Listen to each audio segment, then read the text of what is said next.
Good evening, great people. Here we are after a great showing by the Chicago Bears. Dominant performance. I don't care if it was preseason or not, Oh, but that's, of course, is what we're here to talk about with the Chicago Sports Podcast. I got my main man, Annie up, and AC in the building, and we're here to talk Bears. Right after this, let's go.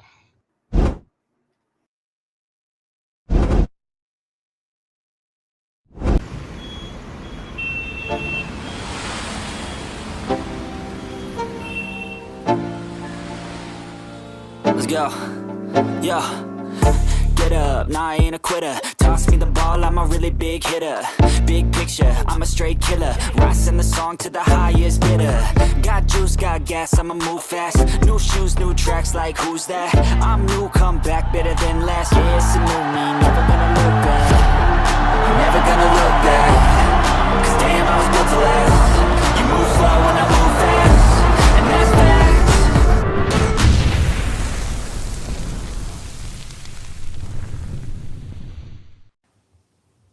Welcome to the Chicago Sports Podcast. Good people, like I said, I'm excited. I don't know about everybody else. oh, I'm You turned. can, you can Let's hear get it in my into it, voice. baby. Just with last week, I'm just talking so much crap about, him not starting Caleb, and then he does something like this and totally redeems himself. Yeah, So, for sure. I feel great. Let me know how you guys feel about the game. Man, bro, like again, they couldn't have put it better when they said preseason games don't count, but they matter. I'll never. They shouldn't have gave me a quote to hang on to for the rest of my life. Like seriously, bro. Like if Right. we would have got straight 38-0, then everybody would have like same old Bears. Caleb's a buzz, blah, skivity. But since we dusted those boys off. Right. Now the rhetoric is, oh, it's just preseason. You guys act like y'all won the Super Bowl. It's no, you can't win for losing, and I'm fine with that. I've been embarrassed in my whole life, but man, bro, from the coaching down to the special teams, bro, I was super proud of the guys, and I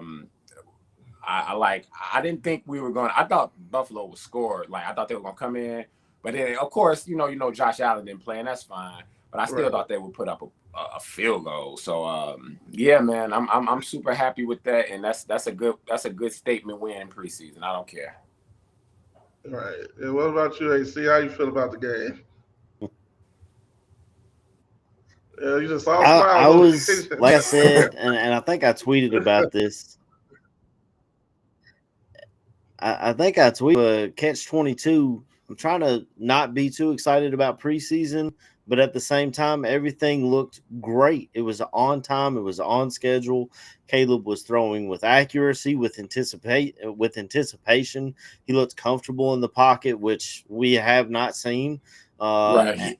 And I mean, we're going to be losers, but shout out to our offensive line for keeping this man up. And I have been asking Right.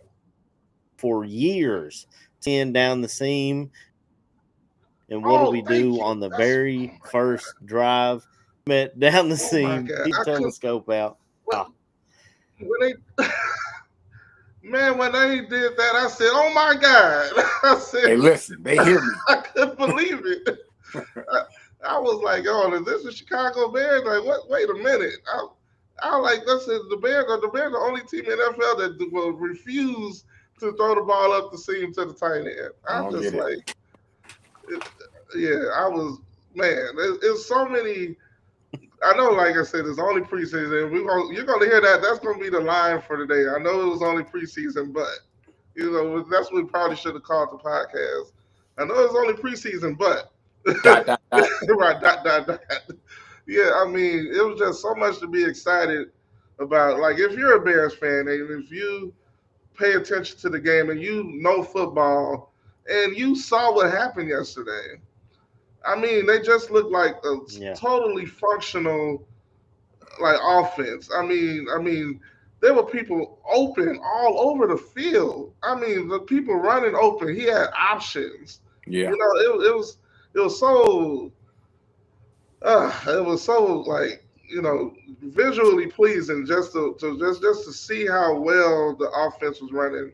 the defense, like the team, like everything was just running on all cylinders. It feels like, and I know they said it. Yeah. I know they said it's just preseason, but but it was just so much to be happy about. I mean, Yeah. just like it was no penalties. Like I mean, it don't matter if you're going against first or second team. Like when like the pre-snap penalties, just the functionality of everything. Getting the Execution. ball out fast. Yeah. One, two, like 2 seconds, out ball out of hand.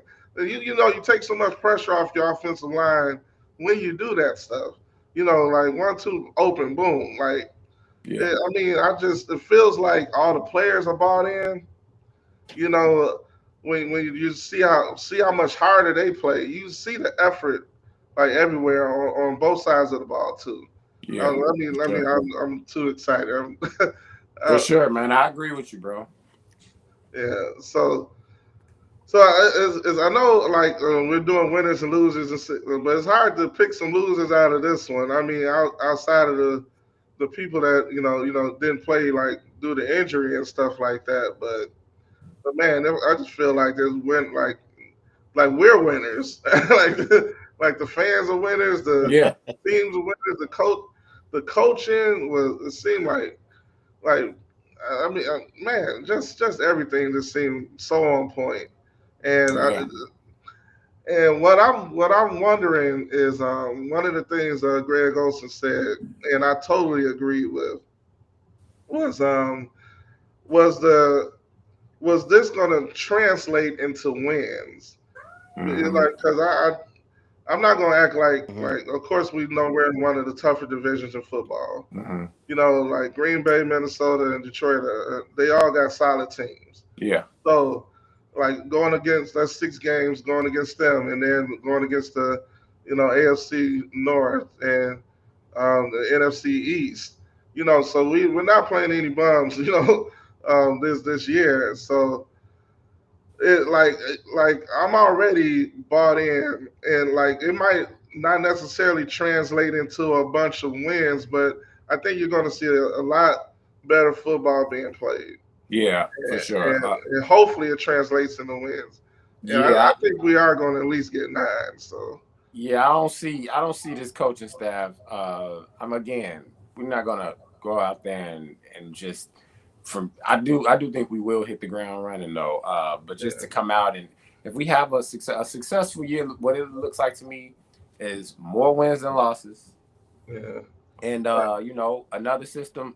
Well, no, hopefully our last coach for a very long time. right, To really like ingratiate himself in the city as the actual head coach. Preseason counts as what I mean, as far as playing in the NFL, but the first game in September, bro. Like that's growth, man. Like having a stable organization from top to bottom, and not so much turnover and all that stuff. It's a little. It's not just football, bro. Like we front office, coaches, staffs, like we always turning over. It's a turnstile, bro. Like I right, know if I'm tired of it, Yeah. most Bears fans are. So that's yeah. success, man. Of course, more wins than 5.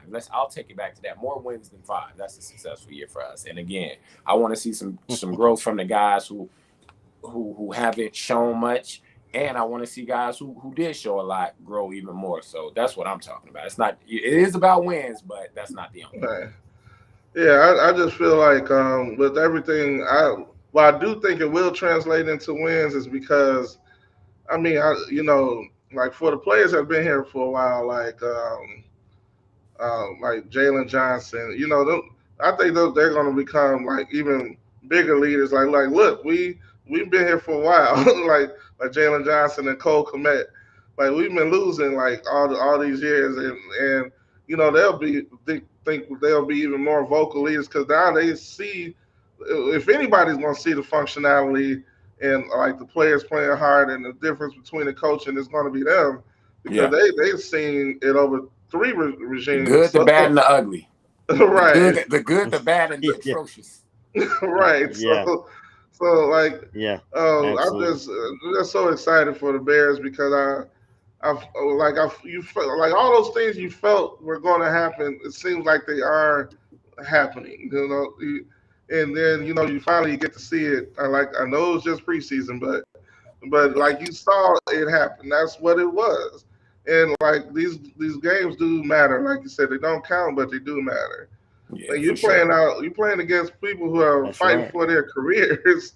Yeah, So it's not like it's a like an actual practice to run through. These people are fighting yeah, for spots, for roster spots. So man, I just so happy to just the way everything was going. Man, it was a beautiful thing to see. yeah, for Like, sure. like even after Caleb got off the field, it's just to see the operation of the offense, Yeah. seeing people running open, the balance between run and pass. Mm, You know, it was just great. I yeah. just loved every part of it. Yeah, for sure, man. Yeah. Yeah. Let's get into It, Yeah, these it is winners and nice these to wake losers, up on a man. Monday Unfortunately. and yeah, yeah. yeah, we got to get into If it. I could What you feel like saying, this C? every My Monday, fault, It C. feels What you great say, to bro? wake right. Every Monday, like I walk yeah, into work with my head held high, and I ain't got to worry about. Yeah, I got right, my Bears gear on. My Cubbies are all of a sudden right, pissing away the division, so it's football season for sure. Yeah, for sure. right. Yeah. So ready for that game Monday. Like man, I'm so Oh, ready. oh yeah. Oh yeah. Yeah. Uh, So yeah, winners and losers. I mean, I know the one of the things we're gonna talk about. So who like I guess we start out with UAC. Like who do you think are who are your winners so far in the uh, preseason? I think my biggest winner is. I guess we kind of touched on it, and I'm going to take the low hanging fruit. My biggest winner is Caleb Williams. He came out, he played well, like we said before. He played on schedule, he threw accurately, he's hitting open receivers, he's got receivers to throw to now. I even go back to when Tyler Scott opening kickoff out of the end zone and got down at like the 5 yard line. I was like, oh man, here we go again. Yeah, Caleb Williams took us right. 97 yards down the field to score an opening touchdown. And he was hitting, Right. I mean, he hit Loveland on that. He hit Komet, he hit DJ Moore was Zacchaeus all about through all of training camp. Hamade Zacchaeus has been an absolute steal for a 1 year, $1.5 million contract. This guy just gets open and gets in the yeah. end zone. We saw him help out Jaden Daniels last year, so he's not scared of having a young quarterback learning on the job. But Right. my biggest winner is Caleb Williams, and I'm sorry to take the easy answer there, but I got my 18 hat on, man. I got my jersey on. I'm ready to roll. I'm ready to rock. Yeah. I didn't paint my Yeah. nails this Right. Go ahead. week. I'm trying to hold that off, but Right. I'm rocking with Yeah. Caleb, man. Yeah. Yeah, for him to be an obvious answer is more. I'm more than happy for him to even be low hanging fruit as a answer is great. You know. Yeah. Right. So what about you, Andy? Up? You got any others? Man, it's Yep. it's a few guys, but I really love what I saw from. He didn't get he didn't have a bunch of yards, but he did contribute. But man, Luther Burden, bro. I mean, he you know how they call wide receivers divas and all that stuff. I Yeah. didn't see anything that remotely close to that. Like the dude was putting his nose in there making blocks, man. He was showing Right. that yak ability. He's just a rookie. And I mean, he looked like a pro out there, bro. Like a real seasoned pro out there. The way he was carrying himself on. So I'm gonna go with Luther Burden, man. Yeah, that was actually gonna be my pick. Yeah, Luther. I Yeah, got you. you got me. I And got you. Luther Burden, yeah, with those, with the setting the tone, with the blocking the Yeah, dude 3 yards and to the end zone and yeah, stuff, and you saw how his teammates, was showing him love, for sure. and with like moments like that, like I know it's preseason, but I mean, like I said, this stuff matters. It Yeah, really for sure. does matter, Yeah. and seeing that, I'm just excited to see like what Luther Burden like. I mean, it's like who is going to be your wide receiver three? You know, you got Zacchaeus out there flying all around the Making house field. calls. Right. You know, and it seems like they in Yeah, preseason yeah. celebration form. You know, For sure. so yeah, I mean that's a good problem to have when when you got your when you got your tight end, both your tight ends, and with how many receivers? You had DJ Moore, you had Zacchaeus on that one drive. Yeah. Yeah, I mean, man, Yeah. I Man, we know. got Roman Dunze had a one that he probably should have caught. You know, he hit probably. it. Probably should have caught that one. He should have It caught You was it. a see tough Yeah. Caleb. catch. You see Caleb made himself the fall guy for that too. I love to Oh, see it. okay. Love to see it. All right, yeah. So yeah, he hit his hands. It's like okay, but just to show you like the focus isn't all on one receiver. Yeah. You know, when you can spread the ball around like that and have that Hmm. many people like come through and produce, that's just Yeah, for yeah, sure. yeah. And so man, who? So all right, you guys took the both my options at the winners. I We mean, had a few out there though. yeah, I know it's a few. We Man, got okay. Okay, I mean, you know what? I'm we gonna got go one with in Ben there. Johnson as my winner. You know, Ben Johnson is the winner. You know, you know, a lot of people question him, including myself, about not starting Caleb last week, and Yeah. it seems like this dude knows exactly what he's doing, I and agree. we put him out there like to have him come out like on. This was a game I think everybody was watching. Yeah. you know, late Sunday night, everybody was watching this game. Mm-hmm. So, full display of a well-oiled machine on offense, and for him to, everything he's been preaching all season, like I mean, all this time, all the stuff he's talking about getting the reps in, you just see it coming into fruition, and Yeah, I for just sure. love it. So Yeah, Ben man. Johnson's my That's winner. a good one, man. I Yeah, like that, man. yeah. Yeah. All right, so yeah, I mean, it might be a little bit more difficult, but the losers, Well, I who mean, lost out here? Like, did anybody stock fall, or you feel like somebody's not getting some love over there? Like, What you who think, AC? I think I got somebody. Y'all gonna be surprised at who it is. I kind of got somebody in Joseph Archer in the chat said Braxton Jones and the offensive line Yeah. did good, so he's a sneaky winner too because Yeah, he stepped in at yeah, left that's true. tackle and held his own. Now he wasn't facing Yeah. exotic blitzes or any crazy stuff, but he held his own at left tackle. But that kind of feeds into my loser, and it's been a guy that I've been on all off season. I've been pulling for. It's my man Ozzie Trapillo. I wanted him to take over that left tackle spot,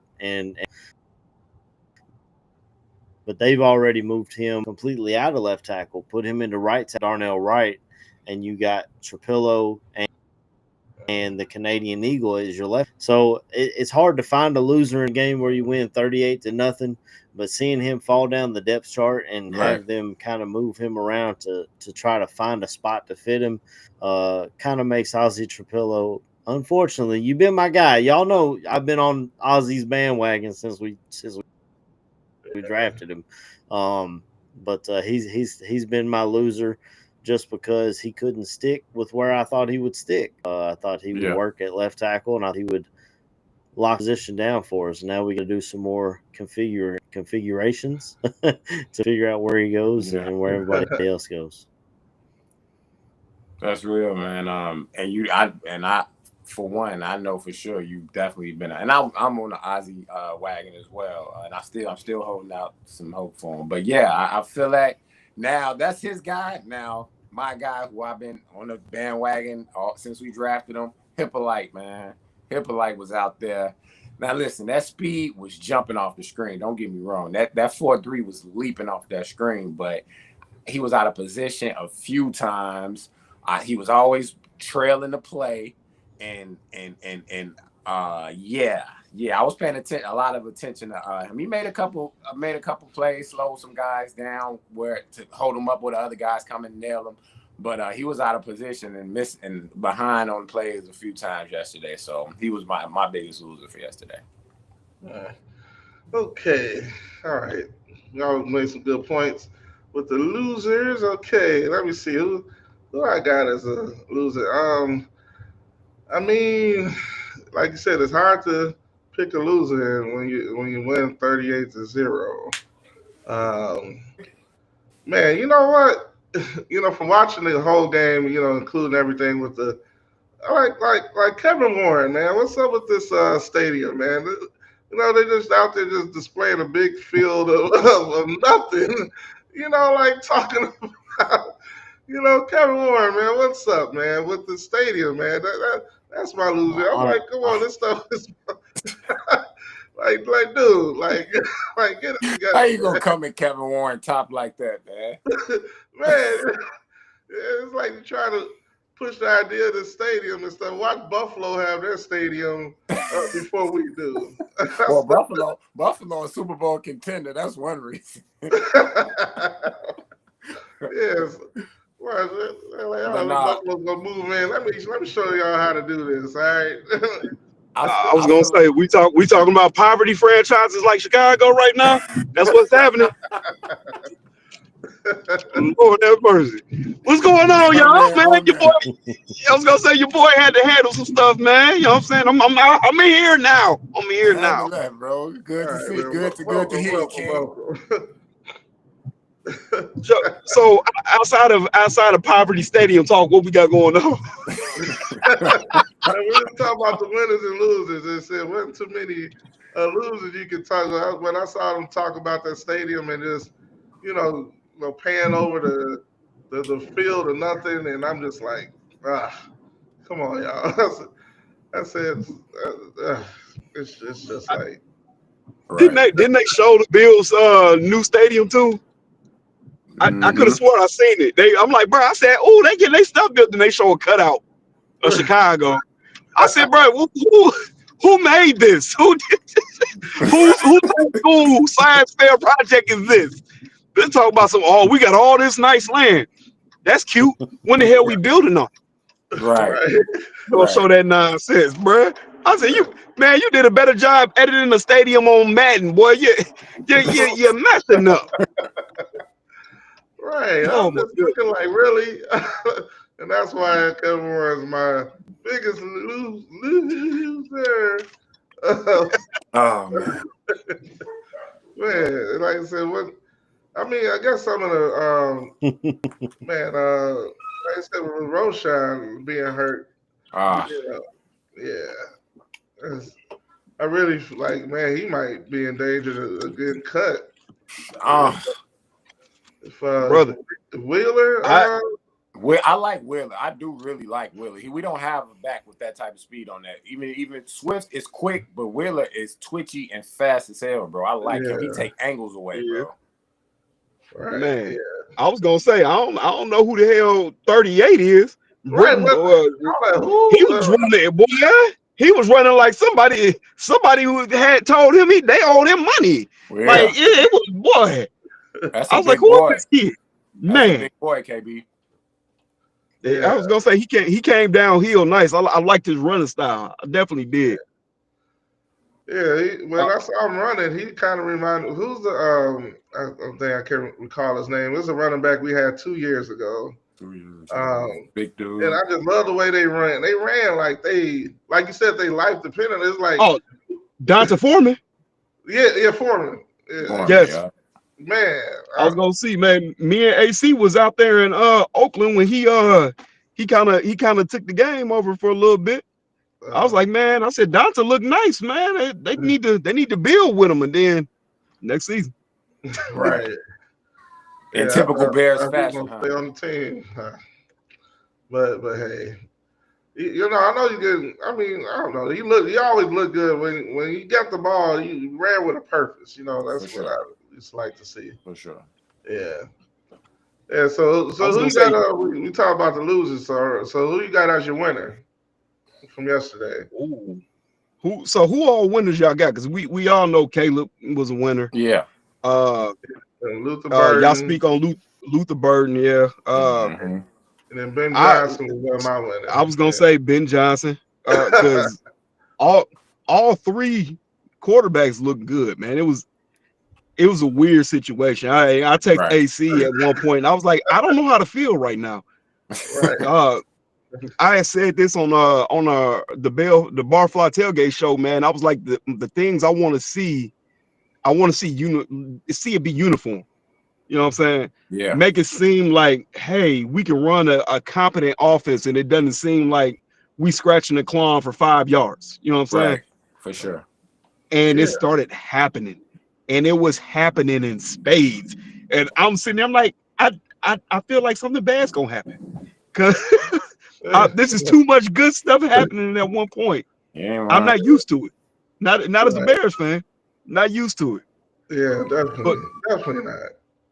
it Yeah, that's why I say that's why I was so excited. yeah, I was gonna say, man, it kind of reflects about what you'd have heard through practice, man, to me. Because I'm not hearing, to me, when I'm hearing, oh, Caleb's having an off day or he's having this, to me, that's what's supposed to happen is practice. You learn it in a new system. Of course he's gonna struggle. For sure. But he's learning. Yeah. And then you finally see it on the field. And it's like, Yeah. this is what struggling looks like, apparently. This man's throwing in rhythm.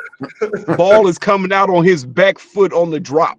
Like, right. Oh, beautiful. It was well, when I tell you it's a thing of beauty, because I'm pretty sure we'll get him back in a second. But yeah, it was a thing of beauty just to see how quick the ball was coming out. Man, when I tell you, y'all saw it. I know it's preseason, but like I said, I'm gonna say that line a lot today. Yeah. But no, man, just to see how well, like it wasn't just Caleb, like Tyson Bagent, like Oh yeah, Tyson was getting busy. Tyson was played getting busy out there. amazing. Like just the offense looked great the whole game. I mean, well, the first like 5 drives were like it was like touchdown, punt, touchdown, touchdown, touchdown, and it was just great, man. Yeah, for sure. I was gonna say that I feel like Caleb's second drive probably would have ended in a touchdown. I definitely felt like that drop was on wrong, even though Caleb came out and kind of took the onus on himself. Like, all right, man, I get it. That's what you're supposed to do as a leader. But I mean, watching it, right? So. It hit him in the hands. Like, yeah. You gotta catch it, bro. Yeah. Right.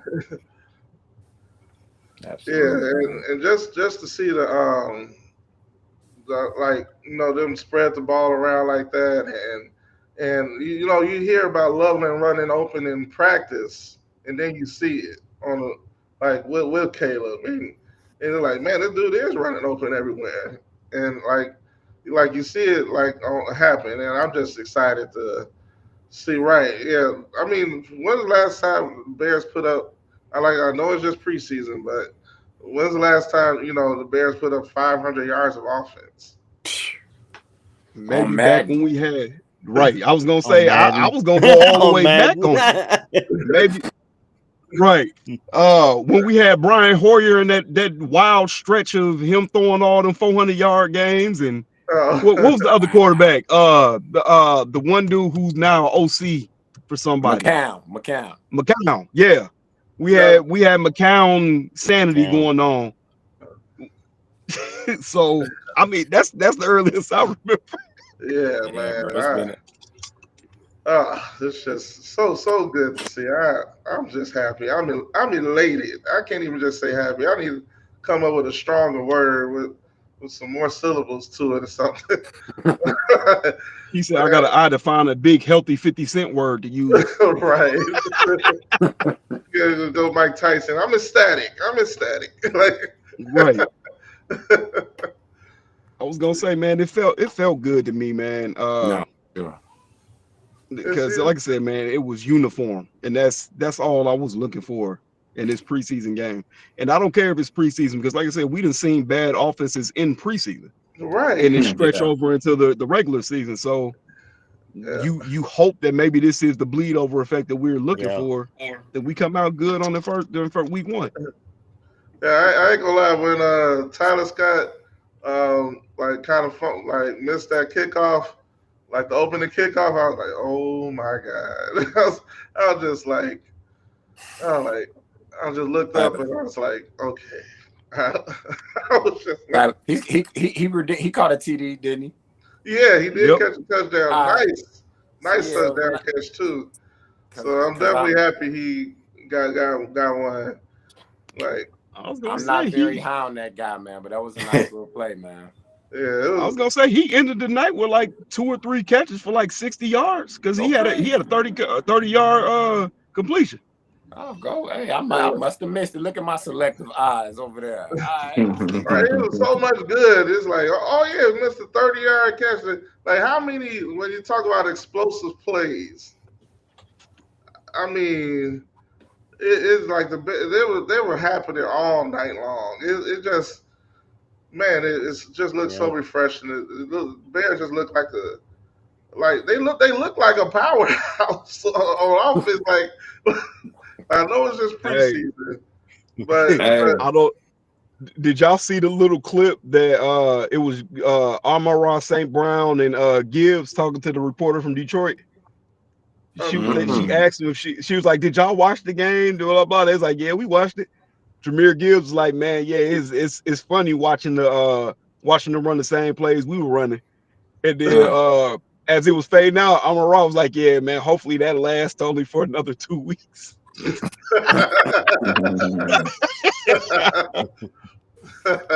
All right. and then that's when we go to, yeah, that's when we got them on the schedule. So Yeah. Come on. Spin the block. Hey man, the Bears look prepared. Yeah. Exactly. For They sure. look prepared. They look prepared, which breeds confidence. Mm-hmm. That's how it looked last night. You know, it looked like a confident group because they were so prepared. You know, I know who Buffalo was playing with last night or Yeah. whatever, but that didn't matter. And if anybody that really knows football at this point of the season, you don't care who a team rolls out there. You just want Right. to see your first team offense go out there and do what they've been working on, for the majority of the off season. Yeah. Mhm. And it worked. Now you hear all the national pundits, you even hear the local people, just coming around. You know what I'm saying? But they was in panic mode, questioning the quarterback and all that. But it's gonna be up and down all season, man. Yeah. As long as Caleb keeps this thing on a high trajectory, they're gonna talk good. But the first bad game he has Yeah. is gonna be question marks in Chicago. Maybe Tyson Bagent is better fit to Again. run this offense. I'm telling you, bro. Like Again. I said, I understand when the national media goes on these tangents and do this stuff like this, but these local guys, man. Come on, man. Come on. Yeah. yeah, crazy work. Like, Hey, I ain't tuned in to 670 to score. I was waiting to hear that well, guys, we need to temper expectations because it's just preseason. I was waiting for it, but I ain't uh, seen Hey, no little clips. Only thing I seen was Colin Cowherd trying to walk back his bullshit, talking about that's some. what he Oh, does, bro. That's what he Caleb's does. Brett Favre. He's a gunslinger. Hey, man, shut up, And that's a you terrible bro. comparison, bro. yeah, that really is. To call the man Brett Favre ran up throwing interception, even though he had a lot of success. Facts. Brett threw a lot of picks, bro. Yeah. You He know what I took a lot mean? of risk. It was like almost. Yeah. I mean, it paid off sometimes, and sometimes it didn't. So They got a Super Bowl out of it. Good for them. They got Right. 2 trips. They got 2 trips out of old Brett. You know Yeah. what I yeah, mean? Mhm. But what's so crazy about Brett throwing all those interceptions? Then you got Aaron Rodgers come in. He barely throws interceptions. yeah. Right. Yeah, but And I enough think of the Aaron that. Rodgers comp, not saying everybody hold their horses, not saying that this is who he's going to be, but the Aaron Rodgers comp is pretty close. It's about as close as it can get as far as a Yeah. complicated. Just look at it like Look at the way he handles himself in the pocket. Look at how he throws that slant. Very Aaron Rodgers like. Yeah, and like I said, like Not he's saying he's mobile not enough. going to not saying he's going to be better than Aaron or we're going to expect him to win 2 or 3 It's just MVPs. It'll his be play nice. style lends to him playing like how Aaron Rodgers plays. There you That's go. all that's being said. That's it. All right, that's one of the, I mean, people he looked up to playing. So I mean, to model yourself after them, that's not a bad person. I mean, I know he's of course he's on Green Bay. I ain't denying the man's greatness at quarterback. I mean, the man can play football. So I Mm-hmm. mean, as much as I hate Green Bay, I can't hate on, Aaron Rodgers. And if our quarterback can be anything like that, I'll be very happy. Oh, Correct. absolutely. Yeah, man. Yeah, man. Yeah, see, What this what what all we done happens talked when about so Bears far? do good. We get this crowded room. That's what I like. Yeah. Bears doing good, and people want to come out and talk. Right? Facts. We got 740 Yeah, people viewing. That's what's up. come on down. Yeah. Very I Um, good, mean, very good showing though from both sides of the ball yesterday. Yeah. Trey, what's up? you took my player of the game, bro. Oh, Ben Johnson. You took my winner. Yes, because all the naysayers can take their lazy asses to bed with the weak takes about how dare he bench Caleb, okay? And now they want to hell, come Josh Allen ain't even on the play. screen and talk it up, okay? I'm telling you right now, boys, over 500 yards, baby. When's the last time we had over 500 yards, baby? Woo! McCown. Hey, and hey, no, the last time was actually Jim Miller in 1999. Woo, Jim Really? Miller, Yep. 1999. 500 Jesus. yards of total offense. Yep. They Wow. had a Hey, and crew. They had a crew offensively. They had a here's crew. the deal. Not to turn this into the History Channel because we already did with Brett Favre and all that crazy talk and the cheeseheads and all that stuff. But I'm gonna tell you one thing right now. This season is gonna be off the chain, folks. I'm seeing some old people that are naysayers and they're all old in themselves and just wore out from being a Chicago fan. They're actually coming out and saying some darn good stuff. I saw a Pittsburgh Steeler fan that used to be a Bear fan talk about how he corrected me. He said that Luther Burden threw 2 blocks for touchdowns. And then he said, "Hey, Trex, you can go." They call me Trex at work too. It's cool. He said, "Listen to this." He goes, "You guys squatted at the goal line. So yeah, it was 38 points, but you could have got more." Yeah. Yeah, we did. It's Like when true. you're in victory formation in preseason, That's formation in football, baby. right? Like, what's crazy is like you would think. I was like, okay, maybe they're gonna go for it, because you still got people trying to make this team. And like, Well, Yeah. when you put on such a great performance, and when you got, I guess you feel like you got enough film out of your players you put out there that you can be in victory formation in preseason. That bro. says a lot too. Well, what also says a lot is this dude watched the whole entire game in order to see a victory formation in Mhm. preseason, and he's not Right? even a Bears fan no more. Yeah. Woo. Hey man. With football alone, bro, sometimes you just watch football that's on, unless it's the Packers. And then you Yeah. just Yeah. watching to see them get whooped on. Right. Oh yeah. Yep. That's And that's yep. that's about it.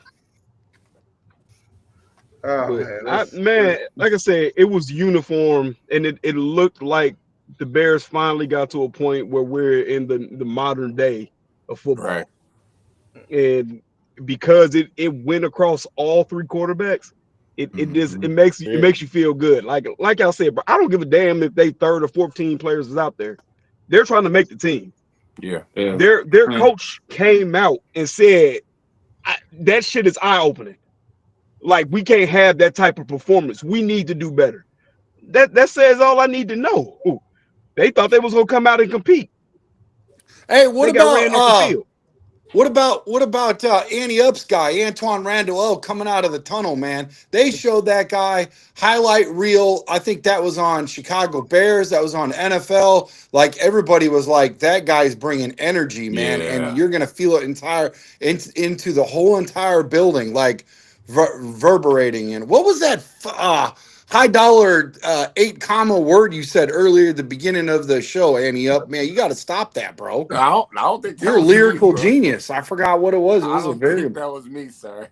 no, that was you, bro. You said something very, very sophisticated. Go back and uh, watch the You tracks. sure It it was wasn't Tunes? He out first here five dropping minutes into it. 75-cent dollar words. Well, I was just I saying, like, let's say I got to come up with a new word better than happy. That's it. I think it's probably around that time. I know you with that phrase, about the preseason. I can't remember like who originally said that. I know. Weckleel or some it was some crazy freaking word, man. I gotta go. um, I gotta pull yeah, the I dick. don't know, Trax. You're gonna have to refresh me, bro. It was a Right, long day. It was a long day at the gig today, man. right, All yeah. right, well, hey, hey, guess what? You got your stars, bro. You got your stars. My guy, appreciate you, brother. You're gonna have to go back and watch the first 5-10 minutes of it. You know For what I mean? sure, as per usual. Anyways, um, man, I'm so excited, dude. Here's the deal. It couldn't happen any better. It was like Ben Johnson wanted to put his heel on the freaking throat of a couple people because he went right out to Colston Loveland. Then he went to Cole Kmet. It was like, bam, I'm going to throw to my first pick overall. Bam, I'm going to throw to the guy who you said we need to get rid of because Mm-hmm. why go get Cole Kmet? Why get Colston Loveland if we got Cole Kmet? And then freaking out of nowhere, here comes freaking Zacchaeus. I believe that's what do you call it? Uh, uh, OZ. is that OZ's guy? I mean, Oh I no. mean, OZ is D Nice's guy. Is what I meant to say. Is D Nice's guys? Okay. Yeah, we did a show on him, and I did a highlight reel or something, and he was schooling me on some of his stuff and whatever. But and we did do it Devin Duvernay too and all that. But Mm-hmm. anyways, man, I tell you what, it was like boom, boom, boom. You know what I'm trying to say? It was crazy, dude. And then the running back, and it was beautiful, man. And then guess what? The whole second half I read today, he let the coordinators call the whole second half of the game. That's Yeah. crazy, bro. What? Okay, that's what's Oh, I up. wait, say, wait, wait. He let the coordinators call the game. The Yep. second Yes, half. the second half. yeah. Yeah, Yeah.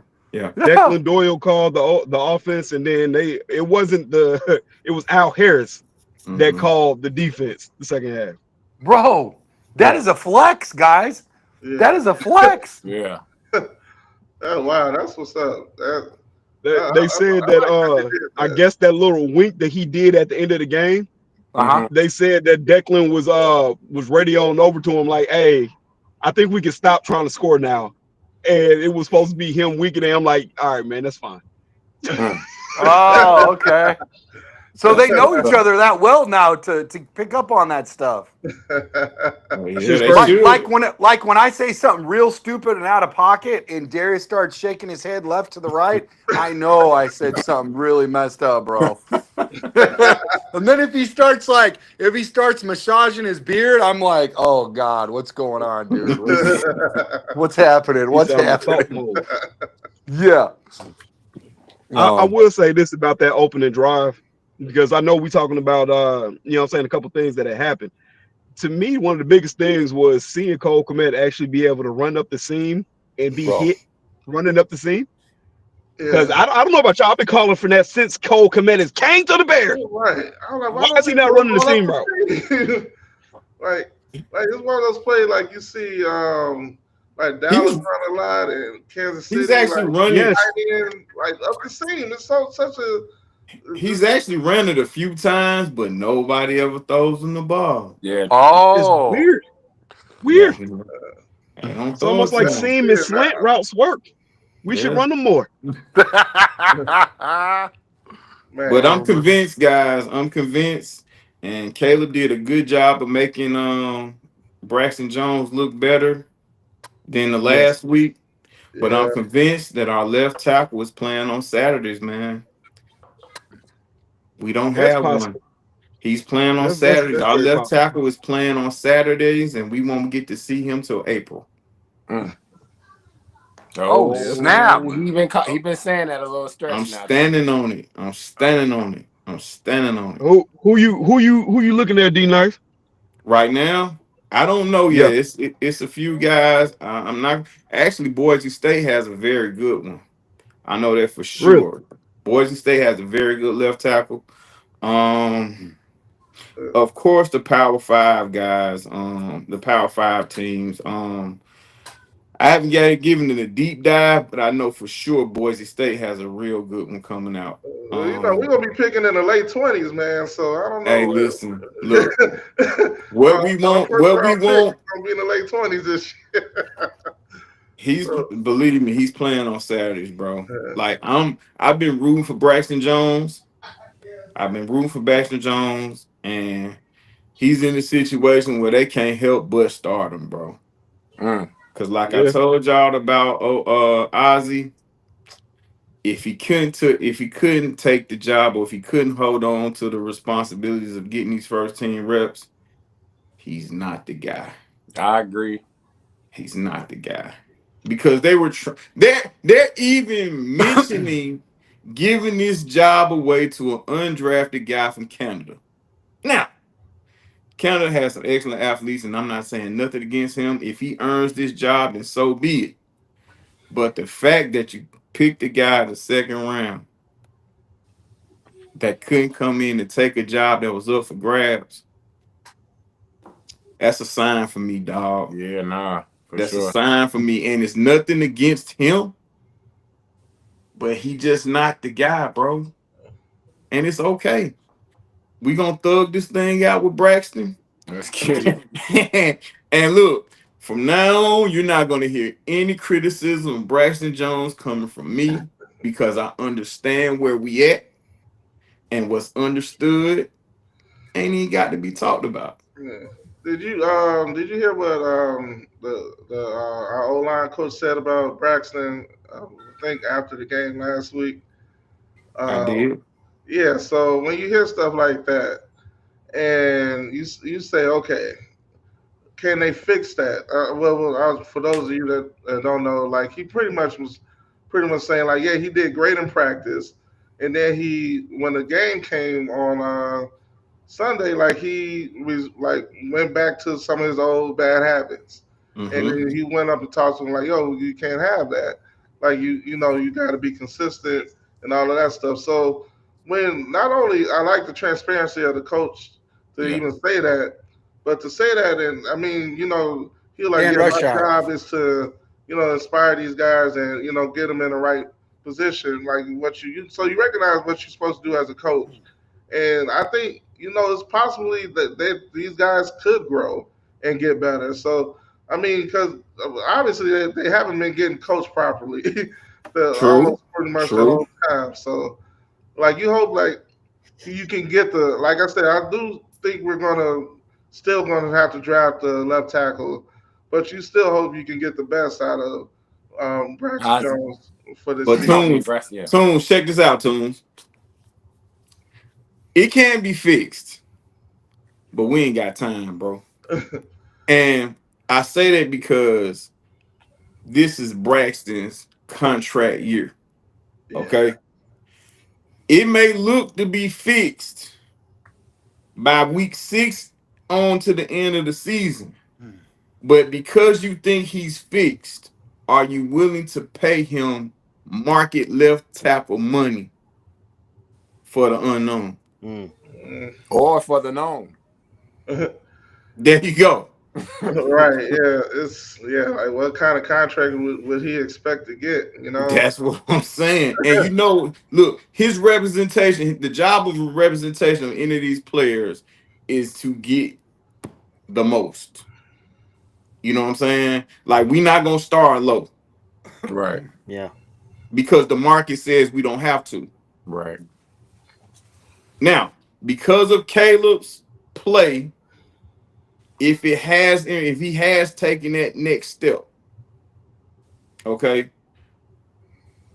Braxton might look better than he is. Hmm.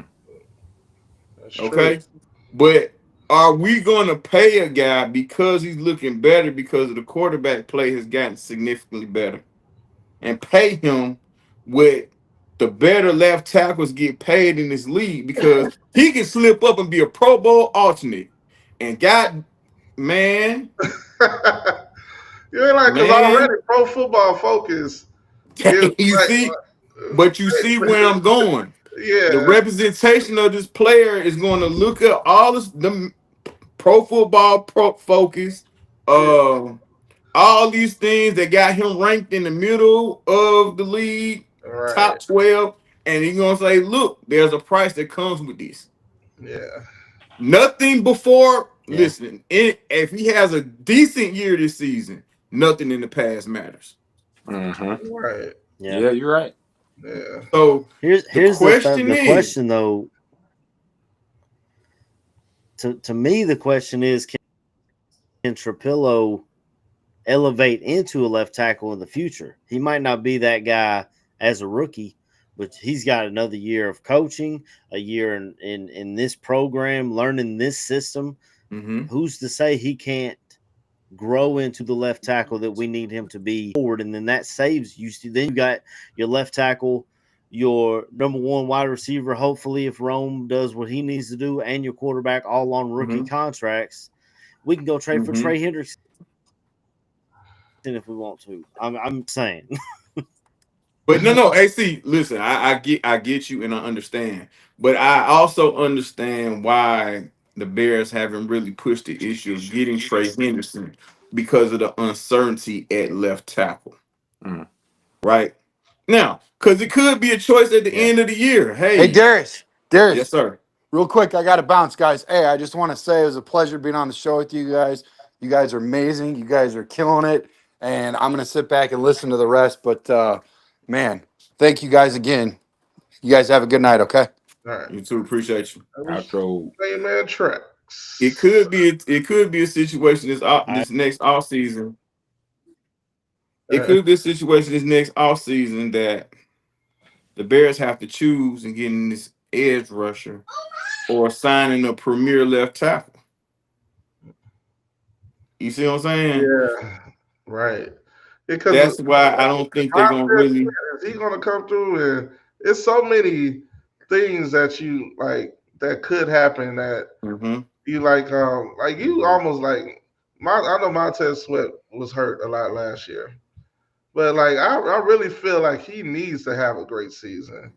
I mean, it's like you paid him. I mean, like just do what we paid you to right, do. You know, at least like right, just be just get after the quarterback. You I right. know, think now, I think I what think Ted's gonna show up. I think and Ted's gonna show up. and what you said, Tunes, is pretty loaded. Okay, because all right, with you saying that Montez needs to have a great season, does he need to have a great season because he's getting paid, or does he need to have a great season for the sake of the Bears? Now, I don't think he has to have a great season for the sake of the Bears.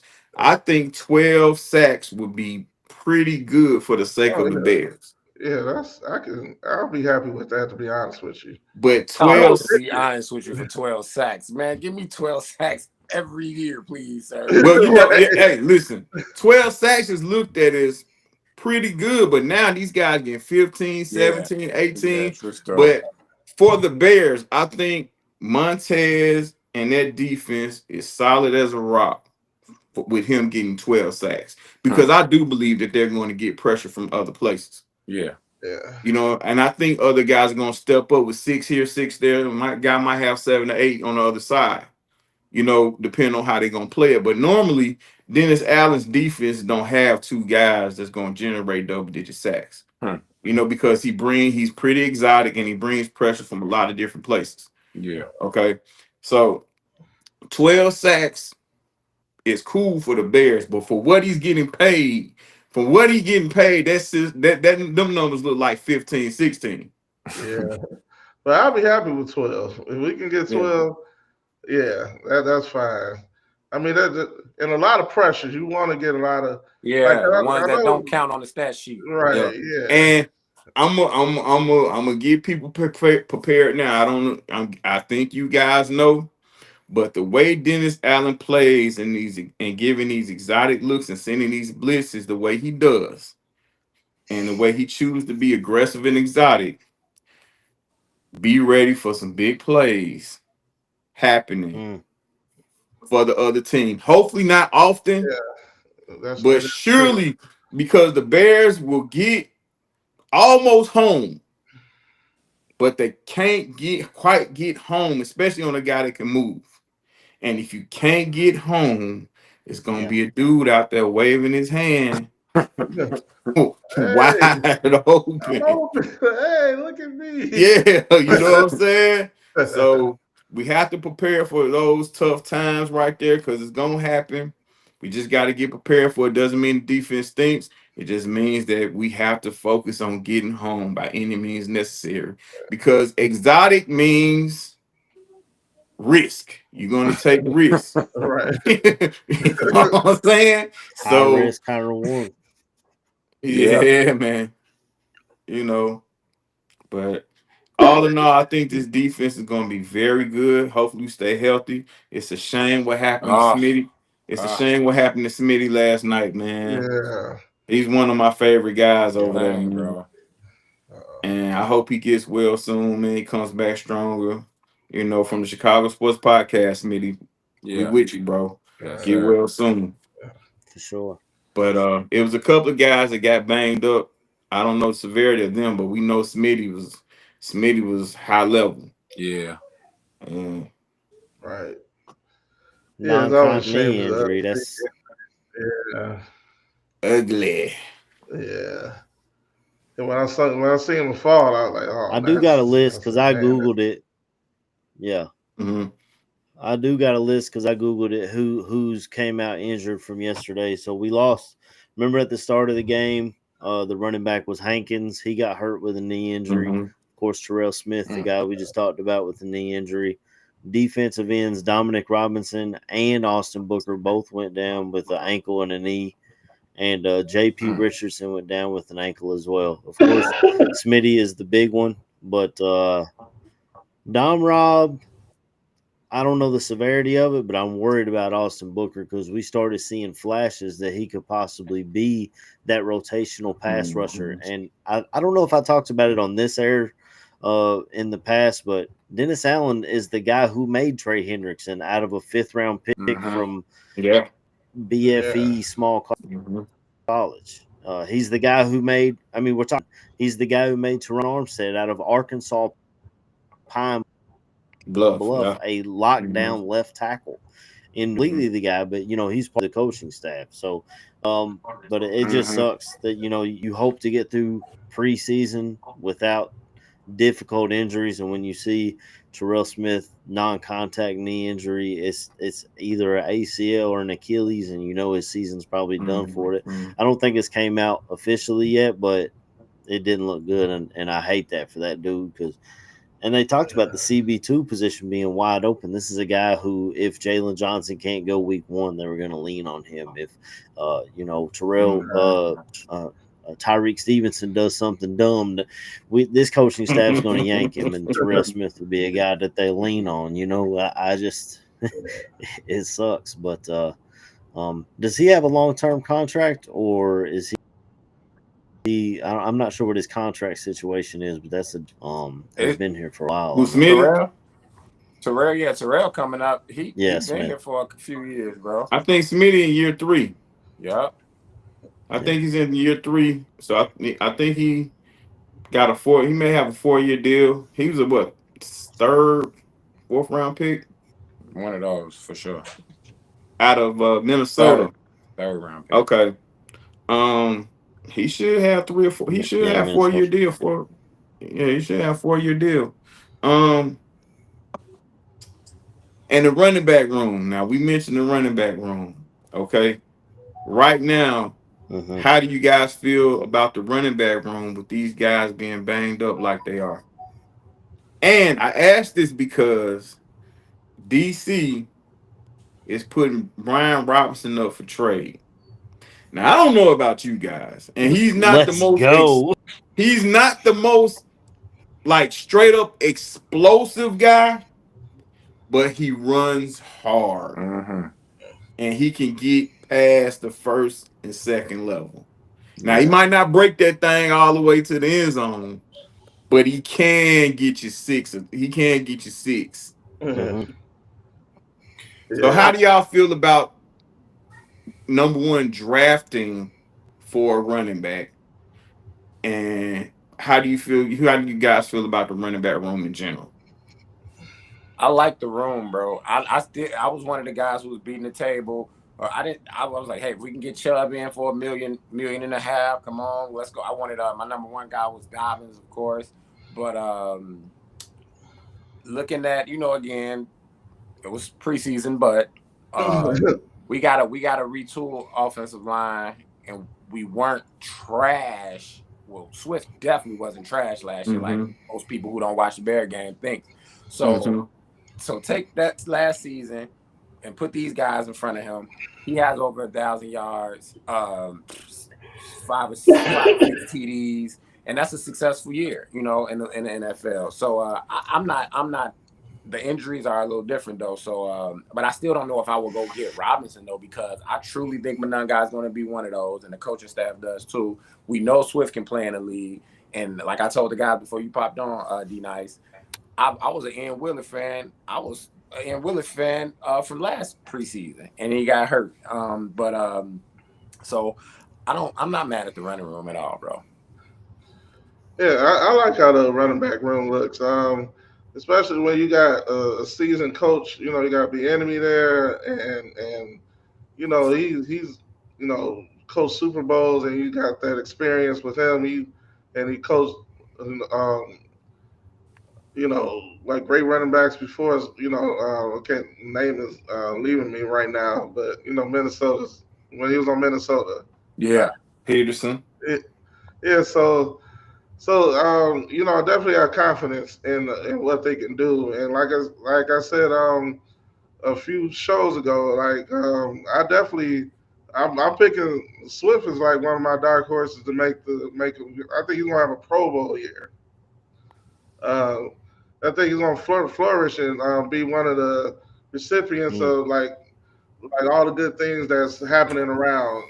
yeah, By there being so many weapons on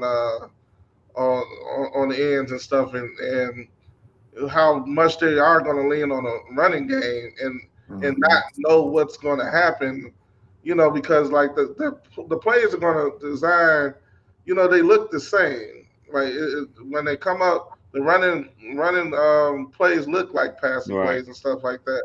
So I just think, like I definitely feel like by as much as they how the balance is between run and pass, I think he's gonna have a really good breakout year. Hmm. Probably gonna have the best year of his career, I think. I hey man, I got my fingers crossed, and Swift can handle it, especially with guys like my nun guy who do something totally different, and that Mm-hmm. big dude. Well, we might not keep him. I don't know about that one, but and then like my boy Ian Willer, he's 4'3". I was seeing him take angles away, man. Like that speed was jumping off the screen. D Nice. So yeah, let's get him out here, and he got something to prove. He went down when he was doing well last year. He got a little chip, so I like him out there. But I don't know, man. Roshan, he hasn't showed enough, and he can't stay on the field, so it might be curtains for him. There Yeah, you go. yeah, it might be curtains for him, man. Now, I'm gonna get in here for one more second. Go for it. Another reason why I asked this question because Eric Bieniemy coached Brian Robinson Jr. with the Mm, Commanders in 23. mm. That's Mm. Yeah. well, he Yes, would know. He would know for sure if we should go get him. Go for it, bro. 6'1", 230, man. Big dog. I love I I love Brian Robinson Jr. I love the way he plays. I've watched him in Alabama. He's been a guy that I've watched for years, and and he's a hell. He said, D Nice, you broke it down perfectly. He can run between the tackles. He's not going to give you the breakout speed, the home run hitter, but with Roshan Johnson injury adding up, and now I have to say, but Monunga is hurt. I think he'll be fine, but you're losing the thunder to your lightning when you get out of DeAndre Swift. Yeah, I don't know sure. if I don't know what it'll cost though. That's the big question for me. Right. And D Nice, I know you asked Indeed. about draft, and you talked earlier about left tackle. I'm an SEC guy, if you can tell by my accent. Mhm. But this year I will be watching a lot of Notre Dame football because I love Jeremiah Love, the running back that they have. And you talk about a left tackle, they just create them at Notre Dame. So I'll be looking offensive lineman that's coming up too. I live in SEC country, and I'm with you. But I think the best back in the Big Ten is Singleton out of Penn State. Chris Singleton out of Penn State is amazing, bro. He's amazing, bro. Now back to Brian Robinson Jr., 3rd-round pick, and it's out there that he may be released. If released, Oh wow. we got to jump on him. This guy now, he got shot.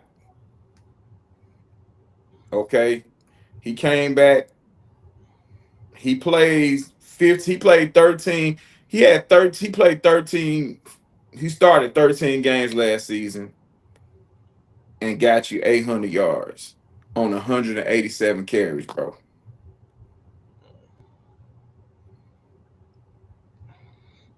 And he can be the thunder to Swift's lightning easy. 6'1", 230. Yeah. Yeah. If they release that boy, he better go ahead and send that PJ to go pick him up, man. And a big thing. If they release him, come on, man. And we played him this year too. Woo, yeah, go ahead. Oh man. Go Yeah, ahead. that's We gonna need be that. We big. need that thunder back, man. We need some thunder, man. That's And mark my word, if the Bears take this chance and get him, it's gonna be people. It's gonna be men having babies, bro. Because people are gonna be pissed that you getting another running back. We need pass rush help and we need an offensive lineman. Listen, one thing at this time of the year that's hardly ever available: good O linemen and great pass rushers. Very rare situation that these two guys are available at this time of the year. We got one right now, and he ain't playing at all. He's 30 years old too. Right, facts. Brian Robinson is 25 years old. Gonna give you 4 touch. And on top of that, we've seen issues with pass protection in our running back room. Brian Robinson shores that up immediately. As far as he knows what he's doing back there, you know. Right. Listen, the guy, this his rookie season, 9 starts, 800 yards, bro. That's a rookie year. The league has never been too much for me. He's always at that mid-7, 800 yards. That's exactly what we need, bro. He not even starting every game, bro. And this is what he giving you. This is the production that we need, bro. And they continuously. This is another situation that helps. If you follow the Commanders, they continuously tried to replace him.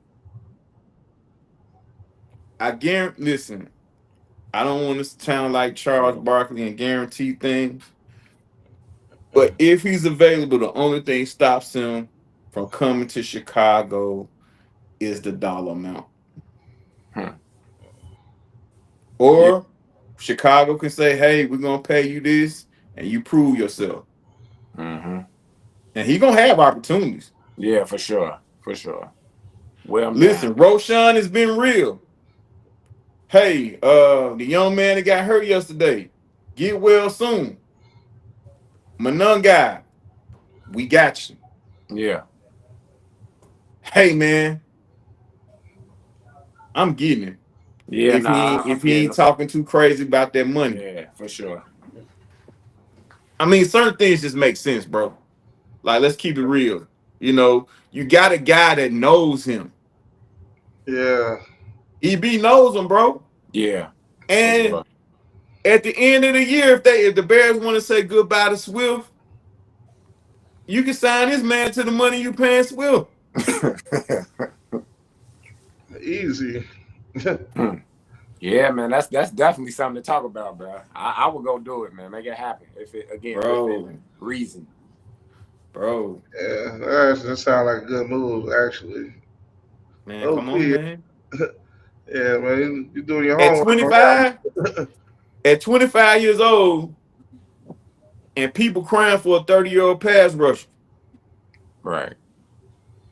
Now, Michael Parsons is another guy that's interesting, that's been in Chicago Bear conversation. But let's get real, dog.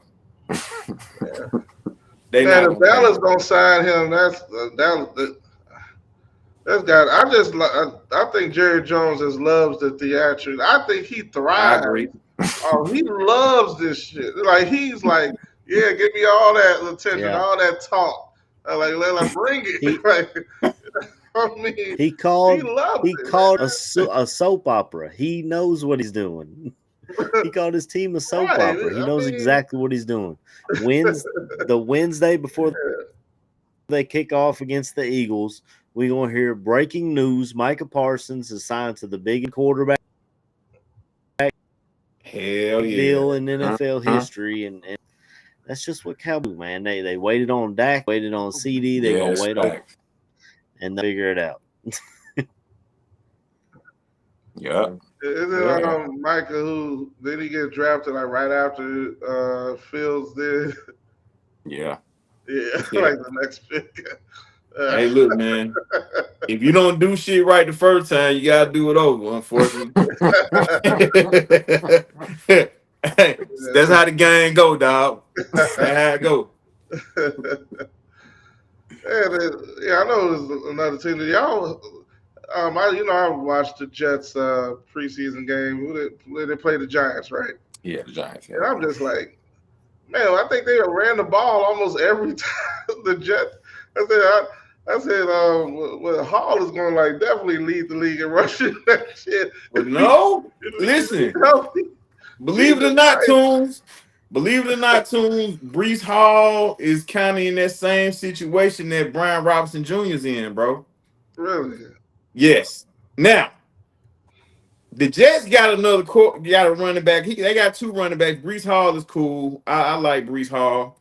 But Allen, I really like him. Oh yeah, Allen. He get busy on the game. I don't know a I lot about him in real really life. He like get him. busy on Madden though.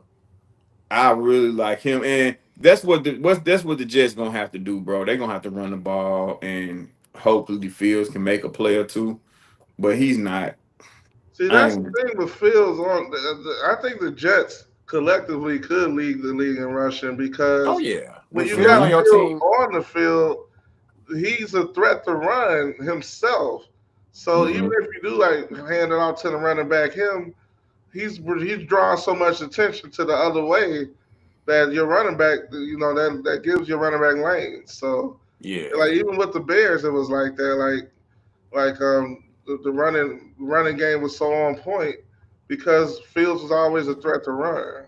Yeah. So if they want to run the ball that much, they got the right quarterback for it. Now you right. And guess how old Brees Hall is? uh, 23. Mm, 23, wow, man. mm. I didn't know it was that young. Nah, me neither. Iowa State. Who else went to Iowa State? David Montgomery. Dave Montgomery for sure.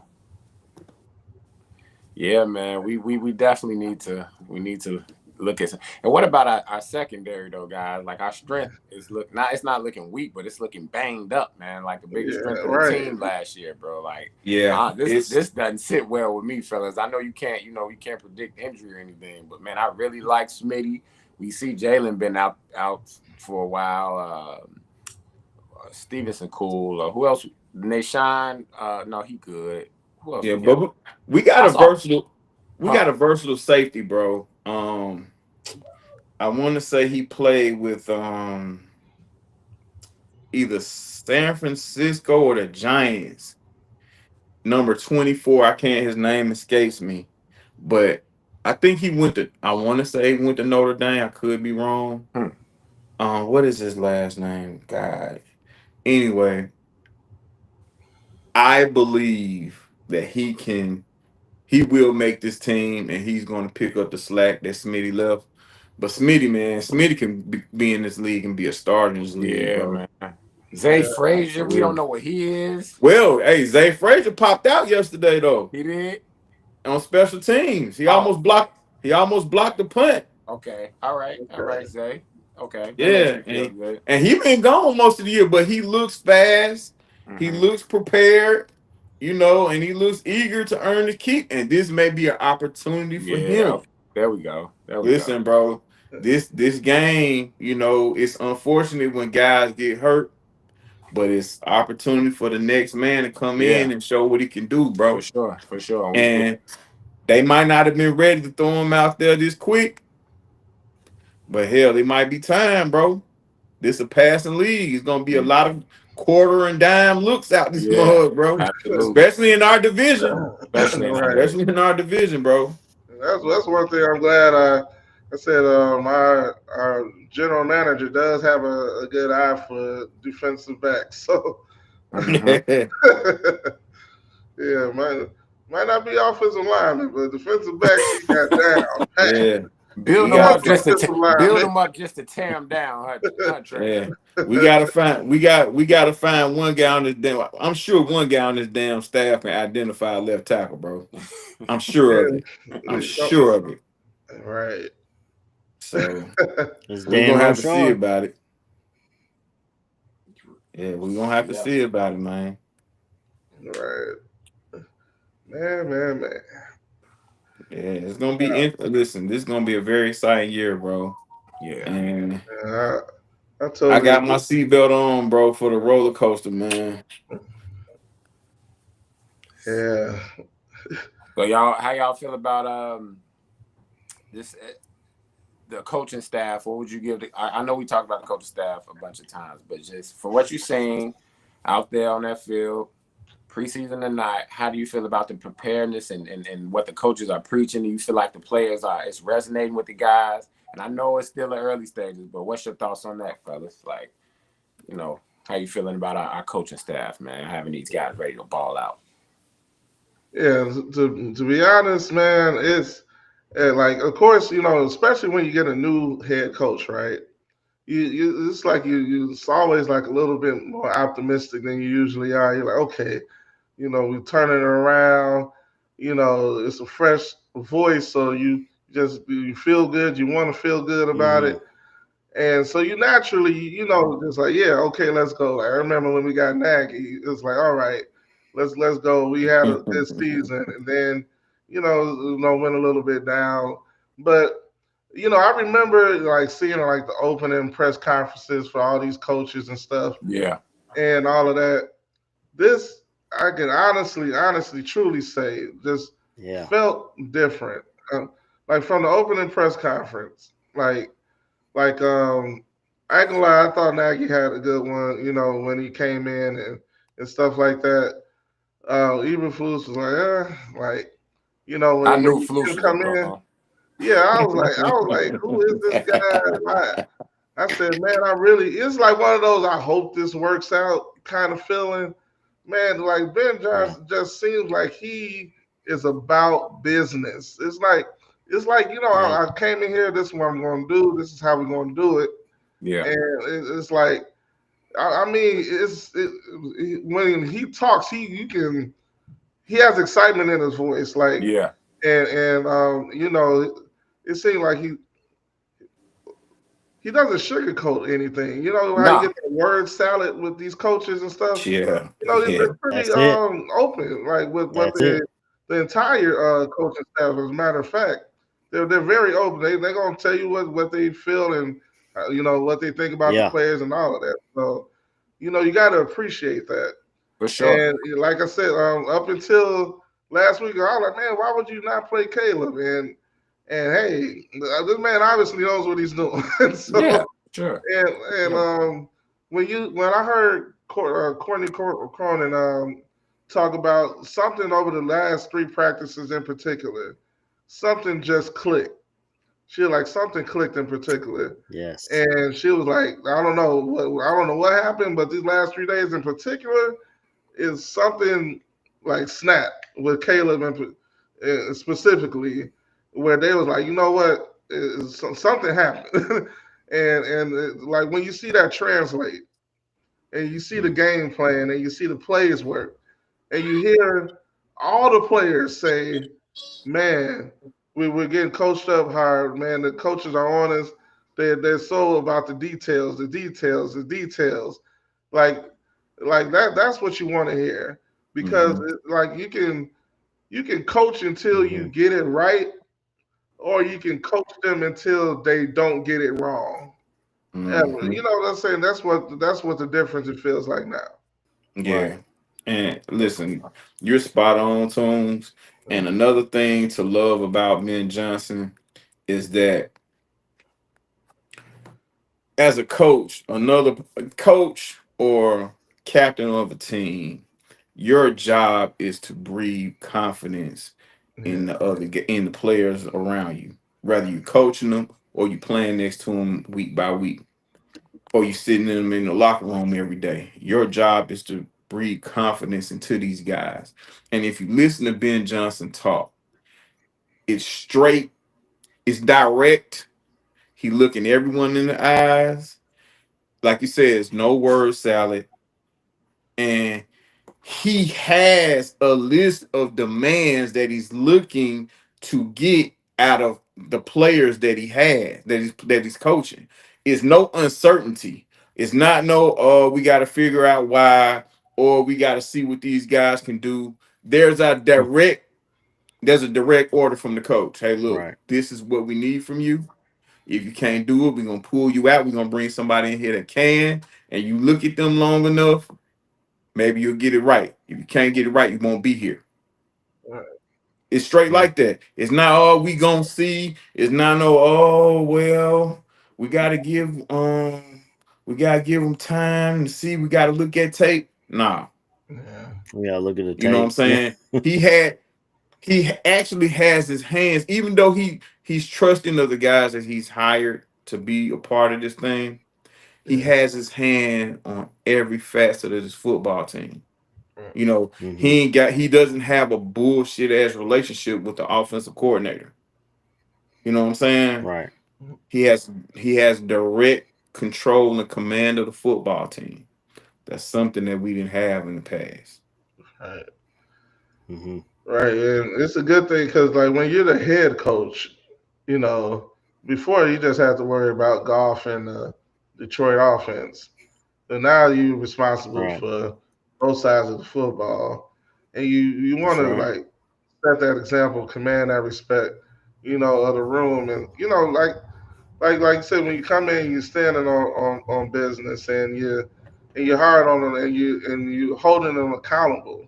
And Hmm. these are grown men. Yeah. It's certain thing like they would respond to that. They can respect that if they're there for a purpose to win and all of that stuff. Like yeah, everybody's getting paid like to play this game. But when you want to win and you take everything seriously, that's something else. Hmm. And when you can inspire and coach them up and give them all the body when everybody's buying into a philosophy and you working that much harder. I mean, that's why I just really feel like you're going to see an entirely different Chicago Bears team coming up. They look completely different right now. Yeah, just the Yeah. efficiency, Yeah. the flow of the offense, it just completely looks different. And but like you Yeah. said, the nice week, I I think be prepared to see some big plays on defense because, like I said, when you don't get home, Tyler, you saw a few plays last week, and I know you didn't see too many against Buffalo, but last week when we played Miami, a few big plays like over 20 yards, but that's gonna come. You get the good with the bad with the Hmm. defense, but hopefully they show up too and do more of what they did against Buffalo. So Yeah. Listen, I think, throughout the year, I think every team gives up something. You yeah, know what I'm saying? Like right, it's not going I don't believe that this defense is gonna be like Swiss cheese or it's gonna be a damn free for all when they play the Bears week by week. You know what I'm saying? But I just, the way the game goes Right. sometimes, even right, the better teams give up these big plays because they're so aggressive. And yeah, I don't want the aggressiveness to lead. Hmm. You know right. what I'm saying? But and I hope when these big plays are given up, we're up a couple of touchdowns. You know what I'm saying? Or we have some type of control of the football game. But we have to listen. Our fans, we already know what our fans is when it comes down to things. So we just have to put it out there and be transparent with the people that's watching. Because Monday night, which I don't think so, but um, McCarthy could throw one down the middle. Guy could be wide open. Then it's gonna be, oh, what's going on? We don't have a defense. We giving up big plays and all this. It Yeah, happens. It happens. yeah, because they But got good coaching over there in Minnesota. So listen. I'm gonna do my job. I'm be on my job, man. I'm gonna find us a damn left tackle. So since I know we don't have one, I'm gonna get on my job and start checking out some, man, and see who kind of fits what we got going. But I think Braxton is gonna be he's gonna be all right for the rest of the year as long as he stays healthy. yeah, Like his health kind of bothers me more than his actual play because I think Ben and Caleb, well Ben especially, and the offensive coordinator Declan Doyle, I think they understand what they have at left tackle, so they're going to put him in favorable positions where he doesn't look so bad. all right, yeah. Like not only that, but who he got to his right, too, is Yeah, gonna help him out. yeah, So I think all of that is working in his favor, and I think by how much faster they get the ball out too, is gonna work out in his favor too. So, and he uh, can run block. He can run block. oh yeah, So yeah. you know. So yeah, Yeah, I'll he's good at definitely getting feel great. out in front of players in space. Hmm. Yeah. Yeah, I think I think they know the coaching staff knows that too, and they're gonna utilize that, and it's gonna look like an entirely different Bears team. Let us pray. Right. Yeah. Man, I know, right? It's. I mean, like seeing, like I said, I know it was only preseason, but Mhm. man, just like you're not used to seeing that. Yeah, man. Look, regardless of No. what, man, yesterday was very exciting, bro. You know what I'm saying? Preseason, whatever. Joint practice, whatever. We wasn't able to see those. Right. But what they put out Yeah. on the field for Sunday against who the hell ever, it was the Buffalo Bills. Yeah. It looked good, man. Right. And there was no I drop was off happy with from some of after quarterback change.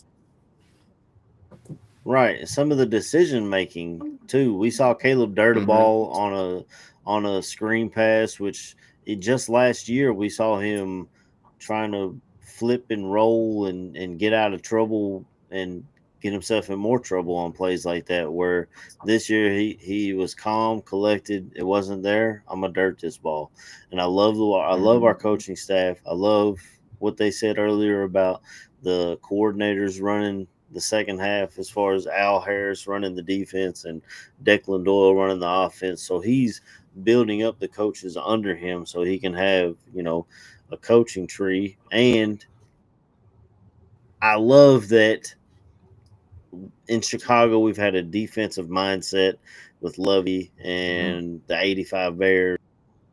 and everything. To have an offensive-minded head coach, you don't have to start back over from square one if someone pulls your offensive coordinator to be your head coach is beautiful. And I love everything about it. I love when the camera panned over to Ben Johnson when we're up 28-0 and he looks pissed off like he could bite a nail in half. I love that our head coaches are all about the details and all staying on it, regardless of what the score is, regardless of what's going on in the field. I love everything about it. I did want to say we have over 1,000 in the chat right now in the building. So if you could like, comment, subscribe here at the Chicago Sports Podcast on the YouTube, you'll be put in for a free drawing of a jersey. We do one every month. I think James Childers got a Joe Tooney jersey, and I think Cheryl may have won last month, but I'm not sure who she got. did. But speaking of Cheryl, she came in the chat. She let us know that the Cubs are postponed weather. They were supposed to have a doubleheader today with the Brewers, but they will have a doubleheader tomorrow instead. So game one will be at 1:20 like it was today, and then game two will be at 7:05. I'm not sure if the pitchers have been announced on that. And then a heads up for White Sox fans. Luis Robert Jr. hit a 2-run home run, so they're up 3-0 right now in the fourth, I believe, the fourth inning. So, we got some good stuff on the south side, and Cubbies are trying to hold on, but they are rained out. I did have one other thing pinned on here, Trey, before we move on, if I could pull it up.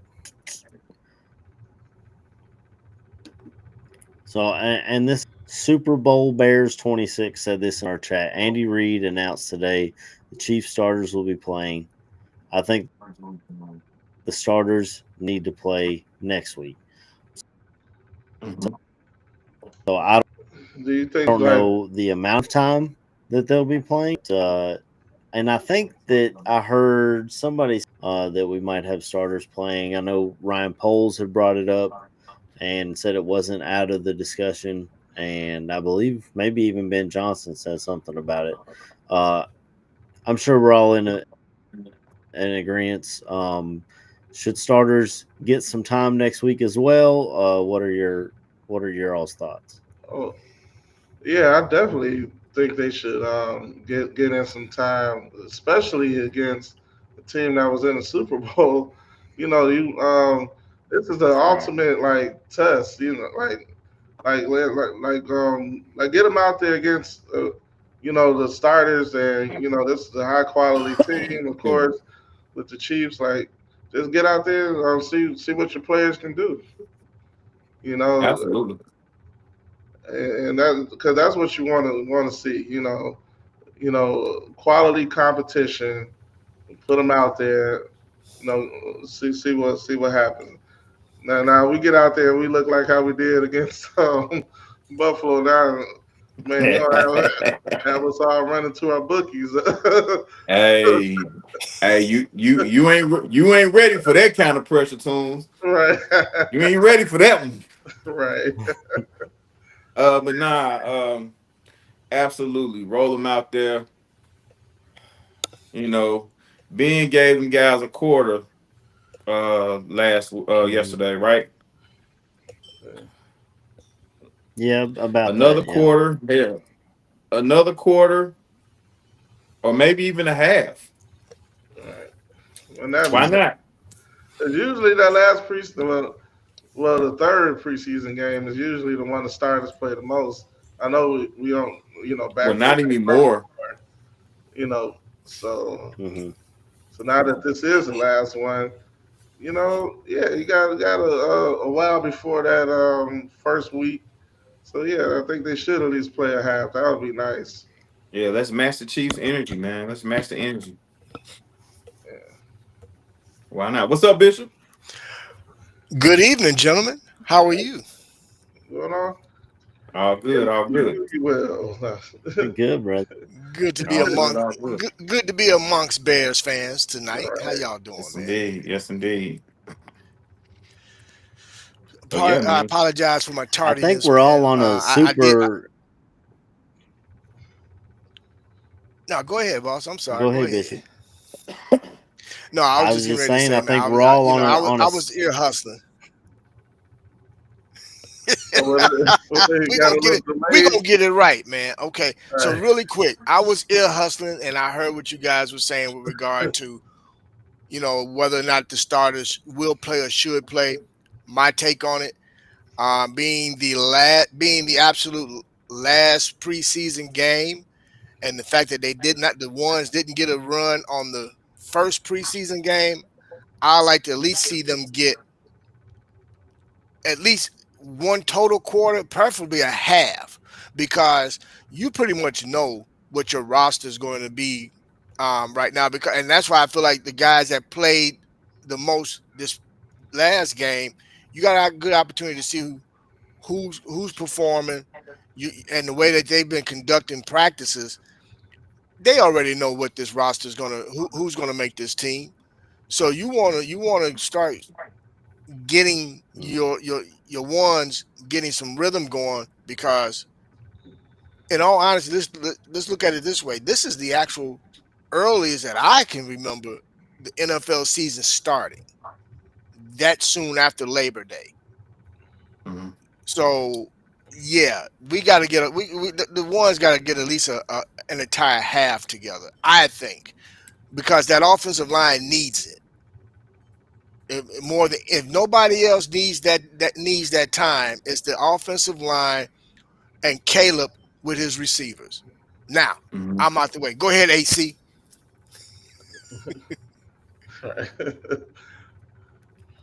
I just like I was trying to say. I think we're all on cloud nine, man. We're all fired up. We've never seen it. Like I'm in a Bears chat and they said, "What are we watching?" And I said, "It's called offense. Most of the NFL's been doing it for decades. We finally caught up, and it feels awesome."